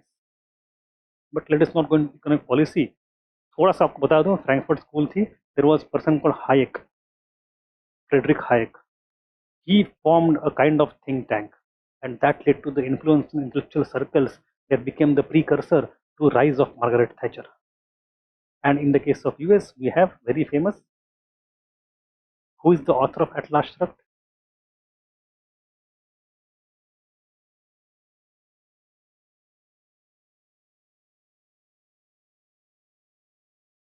सोचो. ठीक है. Come back here. Come to syllabus. My point is that in 1970s we have rise of Reagan, 70s 80s में, and Thatcher. तो उन्होंने वॉर को एस्केलेट कर दिया. That is my point. ठीक है. Schumpeter, Wiki, not Schumpeter. Schumpeter नहीं यहाँ पे relevant. It's Hayek. But anyway, it was triggered by Soviet invasion of Afghanistan in 79. In Afghanistan, a revolution had happened, and it had brought to the power a leftist government. It's called the Saur Revolution or April Revolution, Saur Revolution. A leftist government had come, and that government needed support of USSR because it was opposed by Afghan people a lot. तो USSR ने सोचा कि अपने भाई है, चलो help करते हैं, थोड़ी आर्मी घुसा देते हैं. So USSR led to the invasion of Afghanistan. Afghanistan, we know from the beginning, it's a graveyard of empires. British went there and they got beaten badly. USSR went there, beaten badly. America went there, now beaten badly. वहाँ जाके कोई जिनको empire खत्म करना है वहाँ पे चले जाए. It's always a marker कि आपका एम्पायर इसके बाद अब खत्म होना शुरू हो गया. अब चाइना देखे कब जाती है वहाँ. So anyway, you have this Afghan invasion to support the leftist power, but that led to huge crisis. In December 79, Soviet Union captured Afghanistan. This move terrified the Western capitalist nations. They realized that Soviet Union was not much interested in peace, and it was determined to spread communism. In response, US announced the boycott of Summer Olympics in Moscow. Moscow Olympic में boycott was a common thing. It's a part of Cold War thing. But not only this response came, US के अलग responses भी आए. Entire Muslim world got angry. How can you invade a Muslim country? So you have huge amount of radicalism increasing in Afghanistan, and those people, those guerrilla fighters who are fighting against the Soviet Russians are called as Mujahideen. Mujahideen term comes from there. तो जिहाद करने वाले मुजाहिदीन, सफर करने वाले मुसाफिर, खत लिखने वाले मुखातिब, खबर देने वाले मुखाबिर. वैसे मुजाहिदीन जो है वो जिहाद करते हैं. So Mujahideen, the entire guerrilla tribal warfare started against Russians. It went for 1 decade, those 10 साल तक. Lots of Afghans rose, and it was all decentralized army. किसको मारोगे आप? And they were supported from entire Muslim world. A huge amount of the volunteers also came into Afghanistan at that time. So they are called as Arab Afghans, Mujahideens, and they were given support by America. America provided huge amount of funds and weapons. How will you go into Afghanistan? Afghanistan landlocked country है. You can't just airdrop the things because Iran आपका दुश्मन, ऊपर पूरा America USSR है. So only way possible was through Pakistan became the middleman. Karachi port became very important कि भर भर के ट्रक्स आते थे और जहाँ से अफगानिस्तान जाते थे पूरा युद्ध का सामान लेके. So the Mujahideen are not Taliban. Taliban are different. Mujahideen are different. Do not confuse. Simple बात ये समझो कि 10 साल तक यूएसएसआर वाज फाइटिंग अफगानिस्तान, उनको अपोज करने के लिए with American support and Saudi support. You have emergence of religious fighters called mujahideen. उन्होंने रशियंस को खदेड़ दिया. After 10 years Russia had to go back सर झुका के. उसके बाद mujahideen wanted to come to power but a civil war started inside and mujahideen were corrupt. तो मुजाहिदीन के खिलाफ जो लोग उठे हैं, let us finish Mujahideen in the civil war, they are called Taliban. Okay. Mujahideen were product of Jamaat-e-Islami. Taliban is product of Devband, Darul Ulul Devband. ठीक है. खैर जो कुछ है, if you come back, so you have this war happening. Osama bin Laden, you know that person. How did he become? His father was builder. He was a great construction empire in Saudi Arabia. He had huge amount of money. He became important when he started funding these mujahideens against America. Okay, just a moment.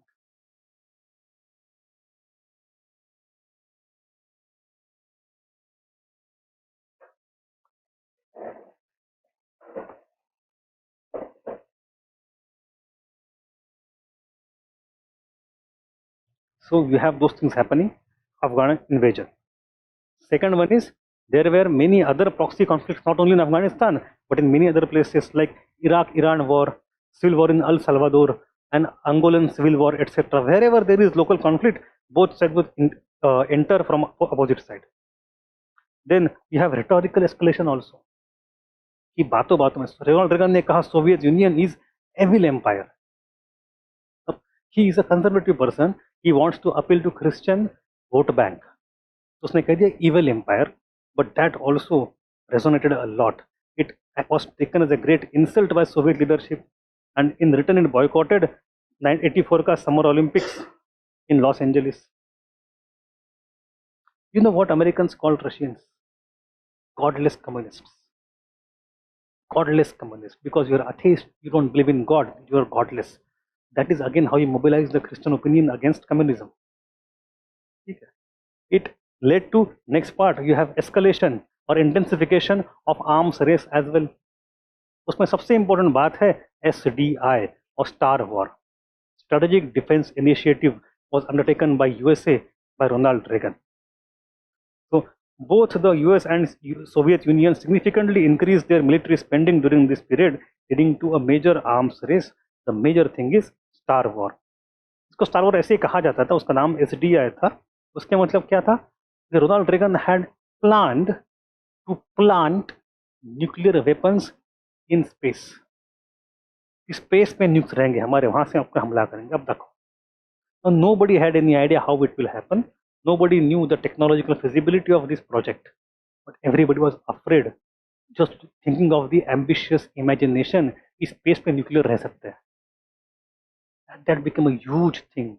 And Reagan did not only talk about it, he started putting huge amount of funding in it. So Russia had to counter funding with its own funding. उसको परवड़ेगा नहीं, affordable तो है नहीं. But anyway, then you have US-led Western Alliance established new missile bases in West Germany once more. And finally, you have nuclear brinkmanship. NATO deployed intermediate range nuclear missiles in Western Europe. This move met with strong opposition and protest, contributing to a climate of heightened military tensions. There was an exercise at that time called Able Archer 83. In that, an attempt was made to simulate a situation of nuclear warfare. NATO forces जैसे युद्ध अभ्यास होता है हमारे यहाँ, वैसे it was युद्ध अभ्यास.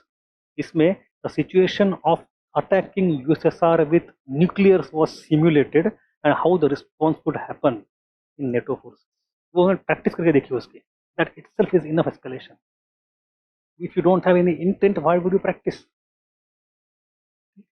ये भी हुआ. तो my point is, we have in the second Cold War or in the new Cold War, first of all, proxy conflicts, like Afghanistan being the major one.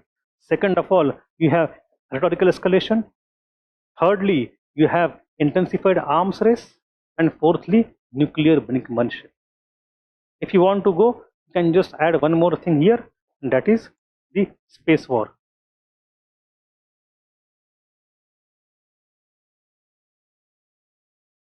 वही प्रॉक्सी वॉर ही है ना. Proxy war ही है. एक तरफ कुछ Afghan है, they are supported by American, कुछ Afghan supported by Russians. It's example of proxy war, but it is a more important example. उसको ऊपर रखा अलग से हमें. ठीक है. Space competition, space war. For example, you have Russians sending their first aircraft, or the first satellite, first cosmonaut, first female cosmonaut.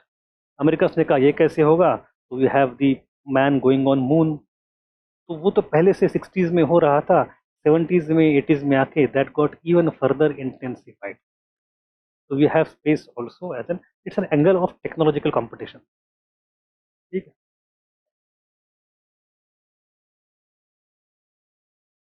अंत में जाके ये सब रुक जाता है. So you have end of the Cold War. So we come to the next phase, 85 to 91. Now we are at the last phase, 85 to 91. इस phase में there are three things. Firstly, overall causes of the end of the Cold War. Secondly, specific causes of decline and fall of USSR. And thirdly, the changes that took place in Eastern Europe. In our syllabus, all these three things are mentioned separately in different chapters, और हमें भी separately करनी पड़ेंगी. So right now I will focus on overall causes of the end of Cold War, जिसके अंदर one of the causes would be the fall of USSR. One of the causes would be the changes happening in Eastern Europe, and there would be other causes also. Some will look at it collectively, but in coming lecture we'll go and discuss in detail how the process and causes and consequences of the decline and disintegration of USSR. In another lecture we'll discuss in detail the changes being taken place in the Eastern Europe. अभी मैं उसको briefly touch कर रहा हूँ इस type के question में. ठीक है.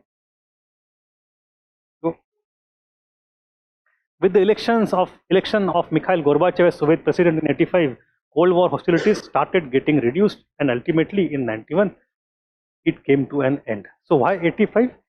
In 85, Mikhail Gorbachev comes to the power in USSR. That is the marker. Because of him only things starts changing. First is what is happening inside USSR. Due to the crisis in the economy of the USSR, the armed race became almost unsustainable for it.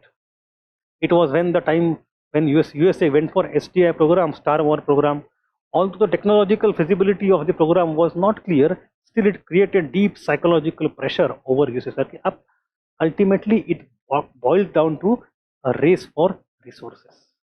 America was somehow able to spend money on militarization, yet also managed to spend money on people and a civilian economy and hospitals and education etc. तो लोग नाराज नहीं थे, उनको खाना पीना मिल रहा था, living standard was improving, so it was a virtuous cycle for the US.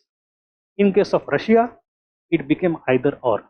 The huge amount of money was taken out of civilian economy and put into the military economy. तो लोगों के हाल और हालात बद से बदतर होते रह गए. And people got frustrated, limbs and declined. So होता क्या है, if that happened, आप भले ही कितनी हवा में बातें करो, हमारा आइडियोलॉजी ये है, आइडियोलॉजी वो है, खाने को अगर नहीं है तो काहे का ideology. So that became a huge problem. The Soviet did not lose in the war against America. Never. Soviets actually just crumbled due to internal pressure. That pressure was there because the economy was not performing well. अगर करती तो शायद नहीं होते crumble. And so therefore आप ये कभी answer में लिखोगे नहीं कि America won Cold War. America did not win Cold War. America emerged victorious.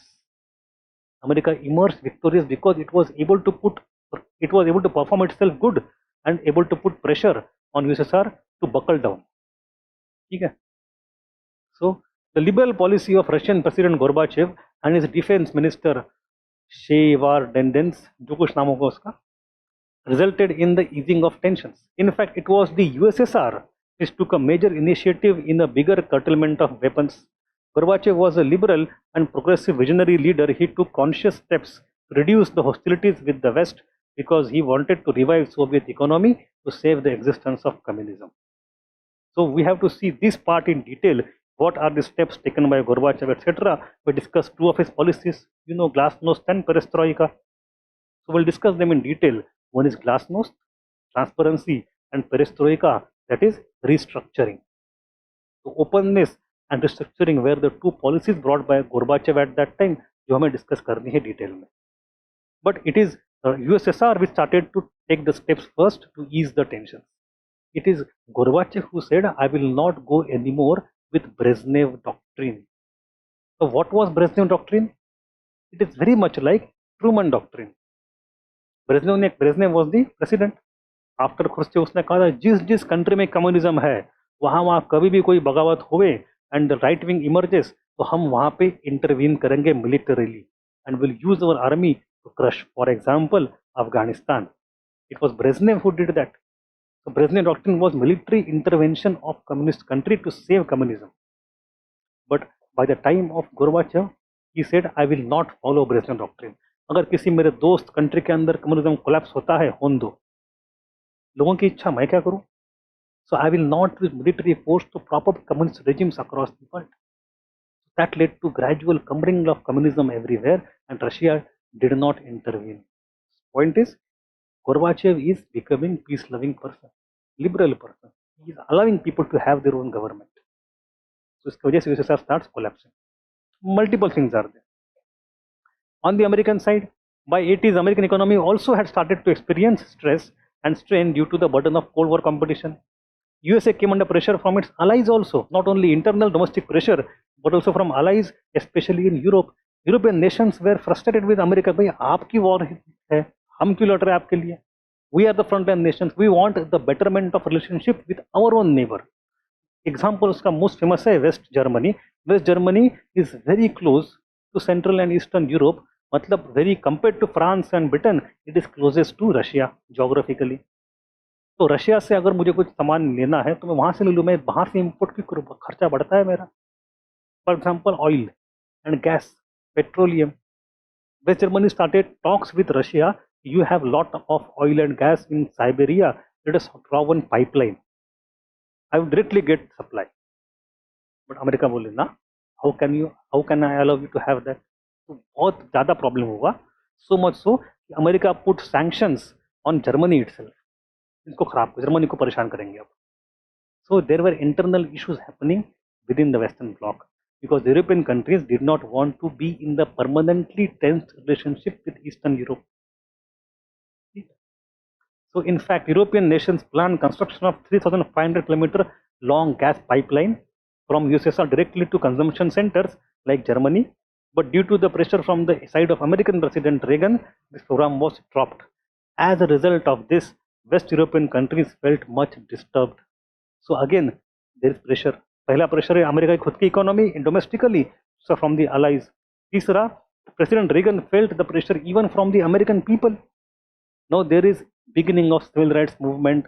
There is beginning of people who want to become, who want to support disarmament and peace. We have that famous song. कौन सा गाना है वो? By John Lennon. John Lennon, one of the four Beatles person जो था John Lennon, उसका गाना कौन सा है? Imagine. So Imagine song आपने सुना है?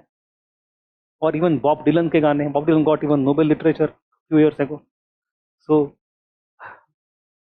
the answer, my friend, is blowing in the wind. The answer is blowing in the wind. How many days must a man walk down? Matlab, in popular culture, you will see lots of intellectuals, academics, musicians, writers are asking for peace and peace and peace.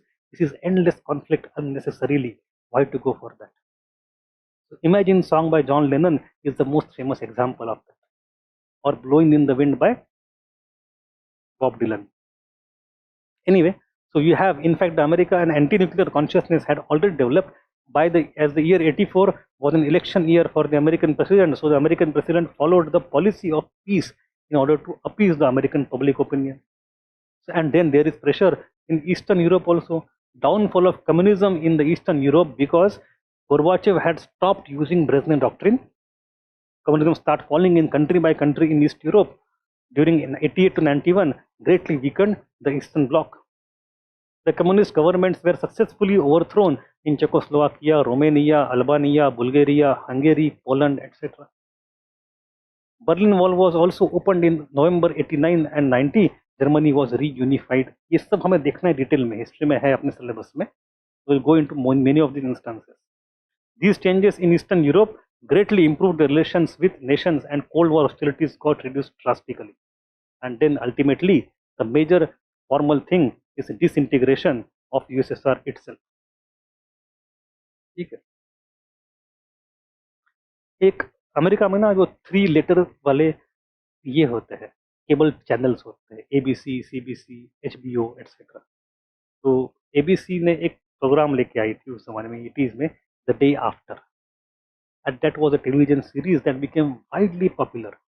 What was there in day after? They had imagined कि अगर nuclear war होता है तो उसका अगला दिन कैसे होगा, उसके बाद दुनिया का हश्र क्या होगा. So that also became that terrified people कि भाई हम ये करने जा रहे हैं the day after. Anyway, so these are all the causes because of which ultimately you have the end of the Cold War. Now, history writing is always a new thing. It keeps on changing. So recently, we have new historians coming up who are reassessing this causation, who are reassessing why exactly the Cold War ended. ये हमने देखा अभी, इसमें role किसका था बड़ा? Major role was of some top leaders, especially Ronald Reagan, Gorbachev, and sometimes people also include the name of Pope. उस समय जो पोप था, he also was carrying message of peace, trying to mediate कि शांत हो जाओ भाई type. So we have Pope. उस समय Gorbachev, Reagan, Pope John Paul II. So Mikhail Gorbachev, Ronald Reagan and Pope John Paul II. इनका बहुत बड़ा रोल रहा है ending the Cold War. But now we have one historian. His name is Jonathan Lewis Gaddis.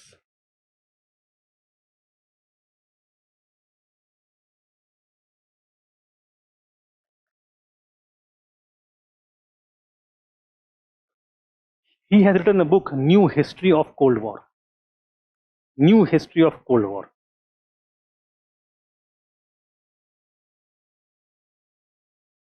He is going for reassessment of all the major events in Cold War. In that he says that it is not these 3 people. कोई बड़े बड़े नेताओं की बात है ही नहीं है, ये आम लोग, the common people in Warsaw, in Budapest, in Bucharest, in Prague, in Leipzig, मतलब जो सारे कैपिटल्स है बड़े बड़े शहरों के ईस्ट यूरोप के, वहाँ की आम जनता जो है, the common people rose, they are the ones who went for revolution. They are the ones who toppled communism. They are the ones who put pressure on the government in America, in Russia, etc. We don't want Cold War. तब जाके ये खत्म हुआ है. So Cold War ended not because of the great diplomatic efforts at the top, but because of the great activism of larger people at the bottom. समझ रहे हो? ये लाइन से आपको आपका आंसर खत्म करना है. ठीक है. तो major answer will still be the traditional answer, Gorbachev ने क्या किया, रेगन ने क्या किया, सब कुछ ठीक है, but the role of common man can never be disregarded in this whole process. ठीक है. Okay. So cold war came to an end. Now we go to the last part of cold war. What are the overall long term impact.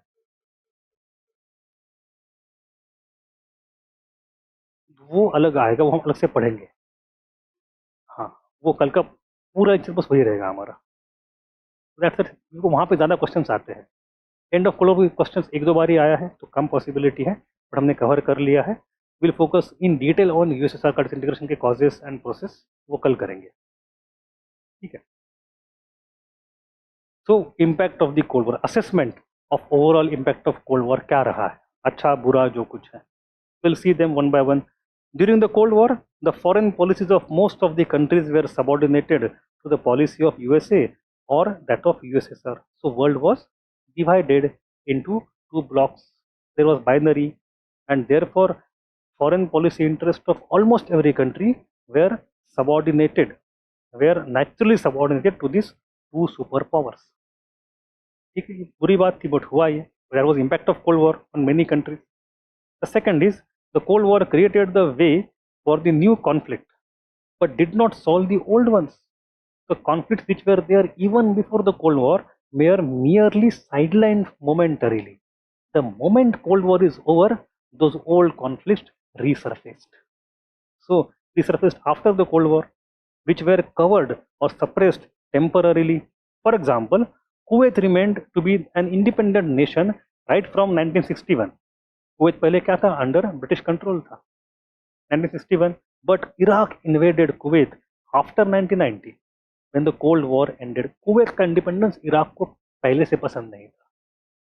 पहले से Iraq and Kuwait were differences going on, but during cold war Iraq could not invade Kuwait because Kuwait was supported by US, Iraq was supported by USSR, so Saddam Hussein, right? But the moment Cold War is over, ये पुरानी enmity बाहर आ गई और शुरू हो गया first gulf war. So Gulf War happened here, and in that we know the Gulf War में second time क्या होता है, पहली बार आती है joint command in which war, Korean war. Second time joint army कब आती है, joint command in gulf war. वो ये वाला वॉर है इराक कुवैत में. We know these things happened. So such things did not go away, they just resurfaced now. Third point, the Cold War encouraged the process of decolonization or liberation of colonies across the world. Now यहाँ पे थोड़ा सा we have to understand, we have to take one more lecture completely for decolonization. वो भी अपना lecture रहेगा. तो है ना, अभी हमने क्या किया है, from 1950s to 1991 we have taken a bird eye view, but we have left many major things in between. European history, history of EU, history of NATO, history of UN, history of decolonization, ये सब हमें पढ़ना है. History of third world का arising and NAM etcetera सब syllabus में. It will take half a dozen lectures after this. तो history of China वो भी बचा हुआ है अपना, बट हम एक कोल्ड वॉर के थीम को खत्म कर रहे हैं. Then will go back from start again from China, दोबारा आएंगे आगे. तो इसमें हुआ ये कि both this powers US and USSR actually supported decolonization for their own different interest. Colony किसकी थी, मेजरली तो बाकी देशों की थी जो वर्ल्ड वॉर 2 में वीक हो गए, France, Britain, Germany etcetera. Now USSR supported decolonization because it was anti-imperial from the beginning. Lenin ने किताब भी लिखी थी, imperialism highest stage of capitalism, right? Then we have these people who are colonized being called as new proletariat by Lenin, ये भी देखा है. So because colonization was sought after as something very European, something very capitalistic, तो इसको oppose करना हमारी duty है. तो we have USSR supporting such kind of thing. One, but secondly, you also have US supporting it. US क्यों कर रहा है? Because it wants to increase its own influence, its own market. It also wants, apart from market, it also wants to ensure that more countries come under its own sphere of influence. We have seen the example of Suez Canal crisis.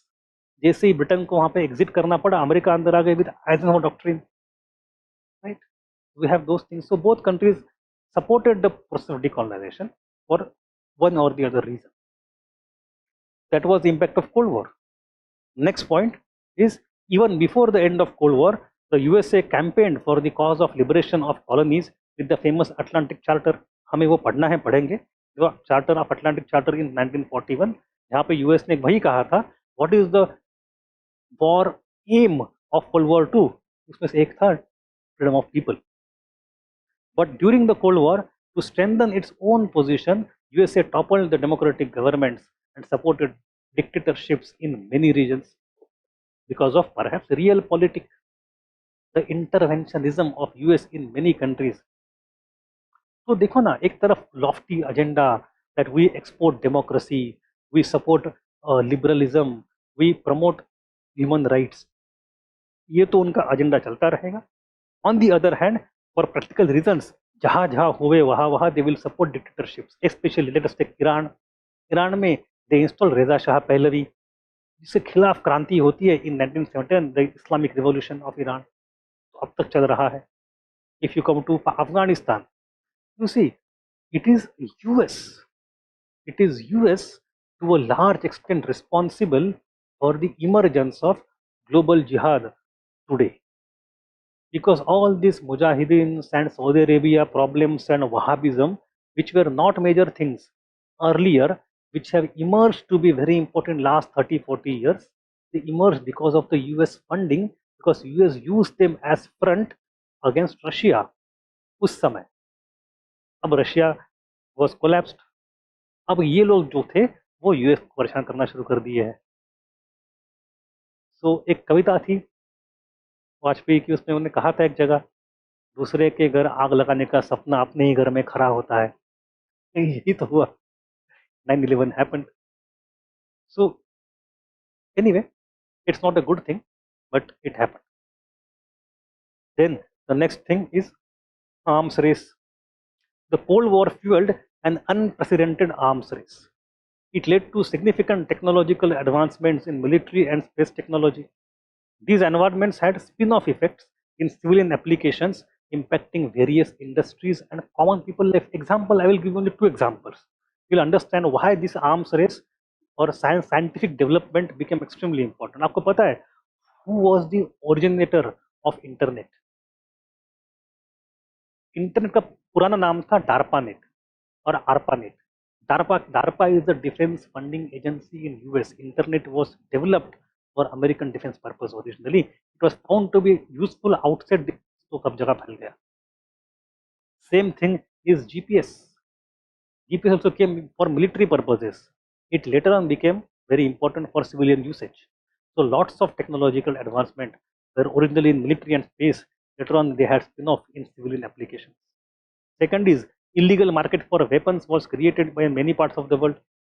Now we know that this USSR both exported weapons to their allies, to the client nations, the puppet powers, etc. उसके वजह से वो क्यों किया उन्होंने? Because they want to support their supporters, their clients, and also they want to have the business for defense military complex. उनको business भी देना है. But long term में it had a lot of negative repercussion. Why do you think जहाँ भी युद्ध होता है we see AK-56, AK-57 क्यों होता है AK-57? Because of cold war. Automatic Kalashnikov जो बंदूक है, that became popular because in the Cold War era it was exported in huge numbers. But not only AK-57, but also many Stinger missile ho, 10s and 20 of entire underground mafia network has emerged today for proliferation of armed machines, machine guns and all other type of weapons. And this एक बार युद्ध खत्म हो गया, weapon तो वहीं पे है. So this will be used by other people for other purposes, like take Rwanda. Rwanda में when tribal warfare going on, tribes are using modern machine technology to kill each other. हजारों लोग मारे काटे जा रहे हैं आज के दिन में.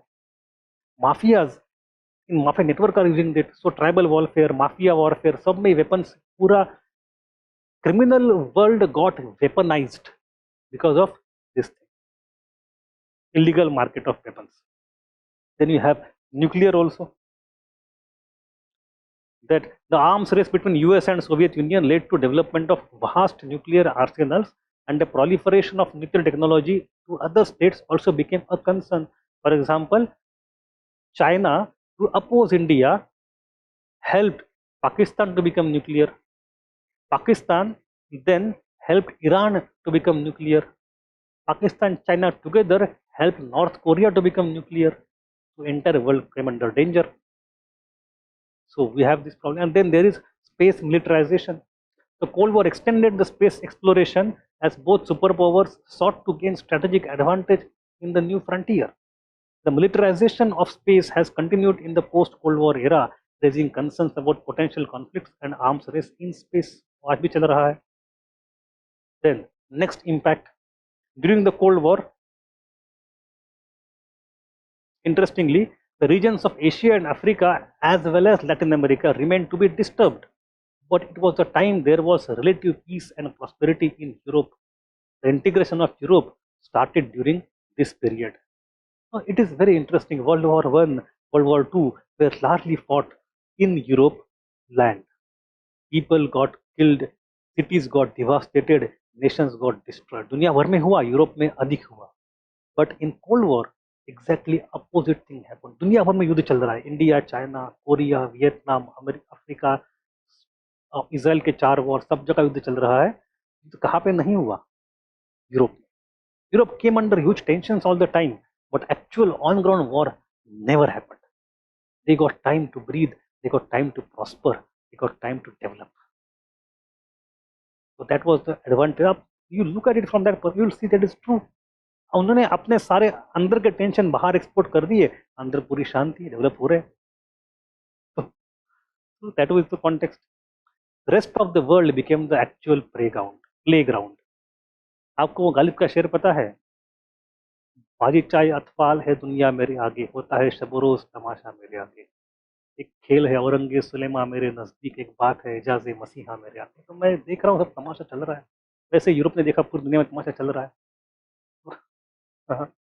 Anyway, Cold War saw many numerous proxy wars in various regions, including Korea, Vietnam, Afghanistan, Africa, etc.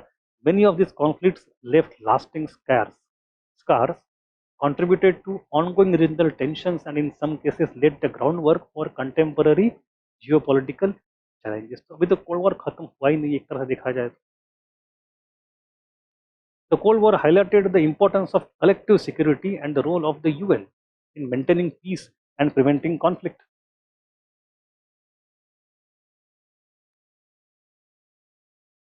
The UN played a crucial role in peacemaking missions and conflict resolution efforts. हमें अलग से चैप्टर पढ़ना है UN का. Then, despite the ideological divide, the Cold War also fostered economic interdependence. Interestingly, ये बात इत्तेफाकन है कि despite Cold War and despite blockwise division, it is the same time in which you see that global integration is taking place. Globalization is co-terminus with Cold War. Countries became reliant on each other for resources and trade. This interdependence has increased in the post-Cold War era now. And one last point, which is actually more important, but somehow we don't study that, Cold War was also coinciding with the rise of civil rights and social movements as people challenged discrimination and advocated equality. So enter 1960s where hippie movement हो, आपके पास second feminism हो, आपके पास lots of sexual revolution हो, you have the black rights movement, all these things happened in Cold War era only, and they kept on spreading and spreading further. So this is the overall impact of Cold War. Any doubt, any issue? क्या हुआ sir? Deepak, Vaishnavi, Kanishk, Sudeep, Vicky, Rutuja. I am done with today's PDF. If any doubt, we can discuss that. Cold War समझ में आया पूरा Cold War? ठीक है. So now we have few chapters. Let me just delineate the future chapters for you.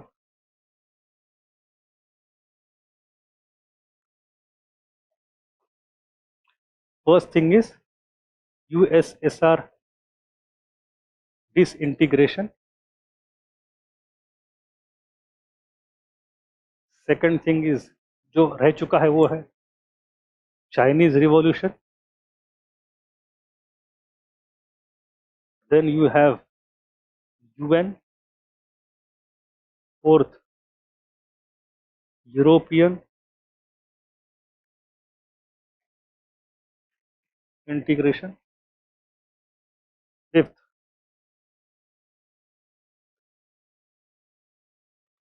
decolonization. Rise of Third World. Post-colonial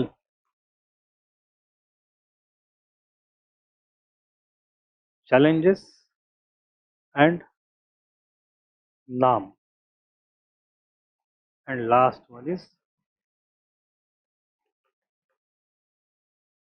unipolar world, that is America. These are things which are still to go. Oh, sorry. देख लेते. Things still to go. So collectively these will take around 5 to 6 lectures. Okay. So this will take one lecture. This will take more than one lecture, but we'll try to do in 1.2 lecture, 1.5 lectures maybe. This thing will take one lecture. This thing will take at least 2 lectures. This will take half a lecture. ऐसे करके total मैं 6 lecture लेके चल रहा हूँ. अभी अपना काम बाकी है. ठीक. So any मतलब 2 weeks. After 2 weeks we'll have world history wrapped up. अभी तक अपने 36 लेक्चर्स हुए हैं ना आज तक. 37 हुए हैं. आज 37 है. 6 मोर, तो 40 to 43 लेक्चर्स होंगे लगभग. ठीक है. Then we will have syllabus completely done, and I'll be proudly be able to say that I have not skipped any single part of syllabus.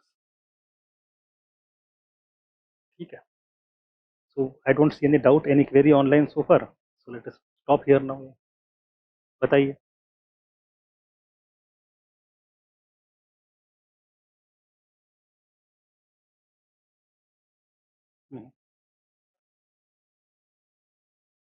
देखो, दिस इज अ समरी. वो सारा हमने देखा है ऑलरेडी, अलग अलग चैप्टर. देखो, जैसे रीड द फर्स्ट डॉक्ट्रिन, वैसी nominal theory in the context of Vietnam war. Right. Vietnam अगर गिर गया तो पूरा गिर जाएगा, तो हम वहाँ पे रुके रहेंगे. मंदिरों का आप देखा हमने इन केस ऑफ. हाँ, बट मैंने वहाँ पे revival of Monroe doctrine. So we can take revival of Monroe doctrine in context of Cuban war only. Cuban missile, the argument that JFK gave to Khrushchev कि ये हमारा इलाका है, यहाँ पे आप मिसाइल नहीं रख सकते. That is nothing but revival of Monroe doctrine. Then Eisenhower doctrine we have seen in case of Middle East when there was Suez Canal crisis, right? Yes, yes. है ना. तो हमने सारा, मैंने वहाँ पे समराइज करके दिया था. Covered that everywhere.